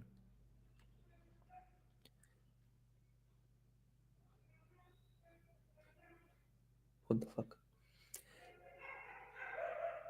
In the end, then, although the history of slavery in Japan differs markedly from that of the West, it is clear that from early in the modern era, the paradigm of freedom and emancipation started to be used to explain and justify a range of social reforms. Events such as the Maria Luz incident played a key role in this process, helping to link the global and the local, and situating Meiji Japan squarely within the great master narrative of 19th century liberalism. To show that the slavery metaphor, together with contemporary ideas about freedom and emancipation, had a significant impact on Japanese political culture in the 1870s is, of course, clearly not the same as demonstrating that freedom was subsequently embraced as the country's supreme value. Among historians of Japan, there are no doubt many who would agree with Mary Elizabeth Berry's sweeping characterization of Japanese politics from the early modern Tokugawa period right up until the end of World War II as essentially authoritarian in nature. For those who take such a position, the role of the movement for freedom and popular rights in pressuring the Meiji leaders to create a parliament and constitution is ultimately less important than its failure to give birth to a more fully democratic polity, and any subsequent movement in that direction, the enactment of universal manhood suffrage in 1925, for example, is rendered insignificant by the triumph of fascist-inspired militarism in the 1930s and 40s. Notwithstanding the obvious fact that fascism played a role of no small significance in the West too, such an interpretation of the Japanese past is nonetheless easily deployed as evidence in support of the general notion, regularly invested with new authority by scholars such as Patterson, the Dumo for Japan, that the idea of freedom is an essentially weird and alien one in the non-West, even though जबकि Japan में जब fascism हो रहा था तब fascism West में भी हो रहा था.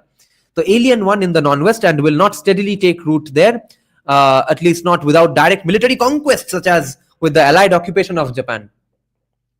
In order to use the Japanese example to move the discussion of these important issues forward, it is clearly not helpful to simply revert to the position widely associated with the post-war modernization school, which suggested in a more or less mirror reverse of Berry that the 1930s and 40s were an aberration, a dark valley, and that prior to this time, modern Japan had in fact been unique among non-Western countries in following an entirely normal path of development, gradually moving toward a full embrace of quote-unquote modern, that is liberal Anglo-American values. Far more pertinent is that the chauvinistic insistence that ideas about freedom or rights or democracy are somehow essentially Western not only disguises their contested and contentious place in the modern histories of Western countries, but also plays directly into the hands of quote-unquote authoritarian figures in the non-West. ये line बहुत important है. Listen to this line once more. Far more pertinent is that the chauvinistic insistence that ideas about freedom, rights and democracy are somehow essentially Western not only disguises their contested and contentious place in the modern histories of Western countries, but also plays directly into the hands of the authoritarian figures in the non-West, who have long been able to oppose liberal reforms precisely by casting them as alien to the national essence. तो in a lesser degree हमारा situation सोचो कि libertarianism को अगर सब लोग the brilliance of the West बोलते रहे तो यहाँ पे सोशलिस्ट्स को ये एक्सक्यूज मिल जाता है ये बोलने को कि देखो ये तो अमेरिकन प्रोपेगेंडा है.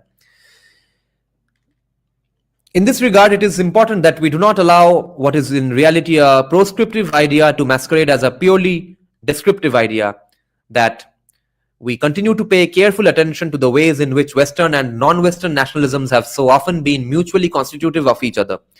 At the same time, moreover, if we can begin to develop a different approach to the history of freedom that treats it not so much as a supreme value against which to measure the relative progress of different societies, but rather as one key part of a shared global culture of modernity, in which the question of how to manage societies of free individuals has been central to the development of new forms and techniques of power, then we will surely reach a more nuanced and fuller understanding of its place in our world.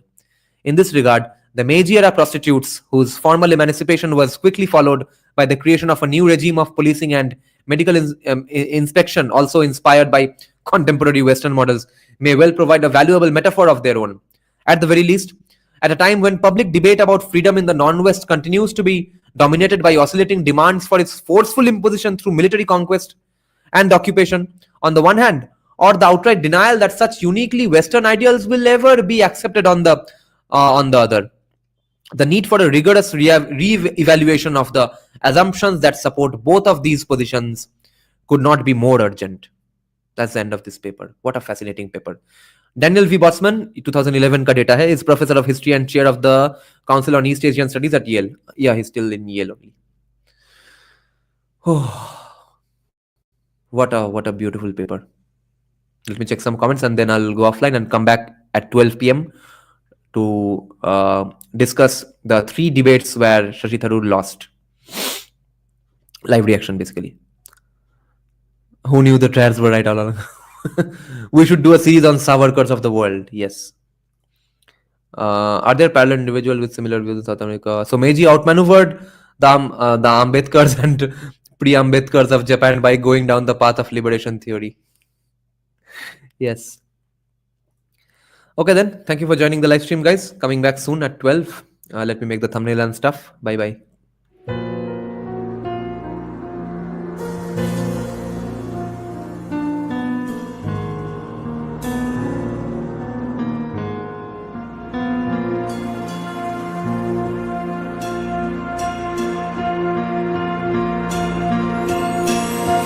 श्रवरूढं महाभीमं गुणाद्रष्टाम्बरप्रदं हस्य युक्तं त्रिनेत्रं च कपालकर्णिकाकरां मुक्तकेशीं ललज्जयः पिबन्तीं रुधिरं चतुर्बाहु समायुक्तं वराभयकरं स्मरेत् चतुर्बाहु समायुक्तं वराभयकरं स्मरेत् काली काली महाकाली कालिके पापहारिणी धर्मर्थ मोक्ष देवी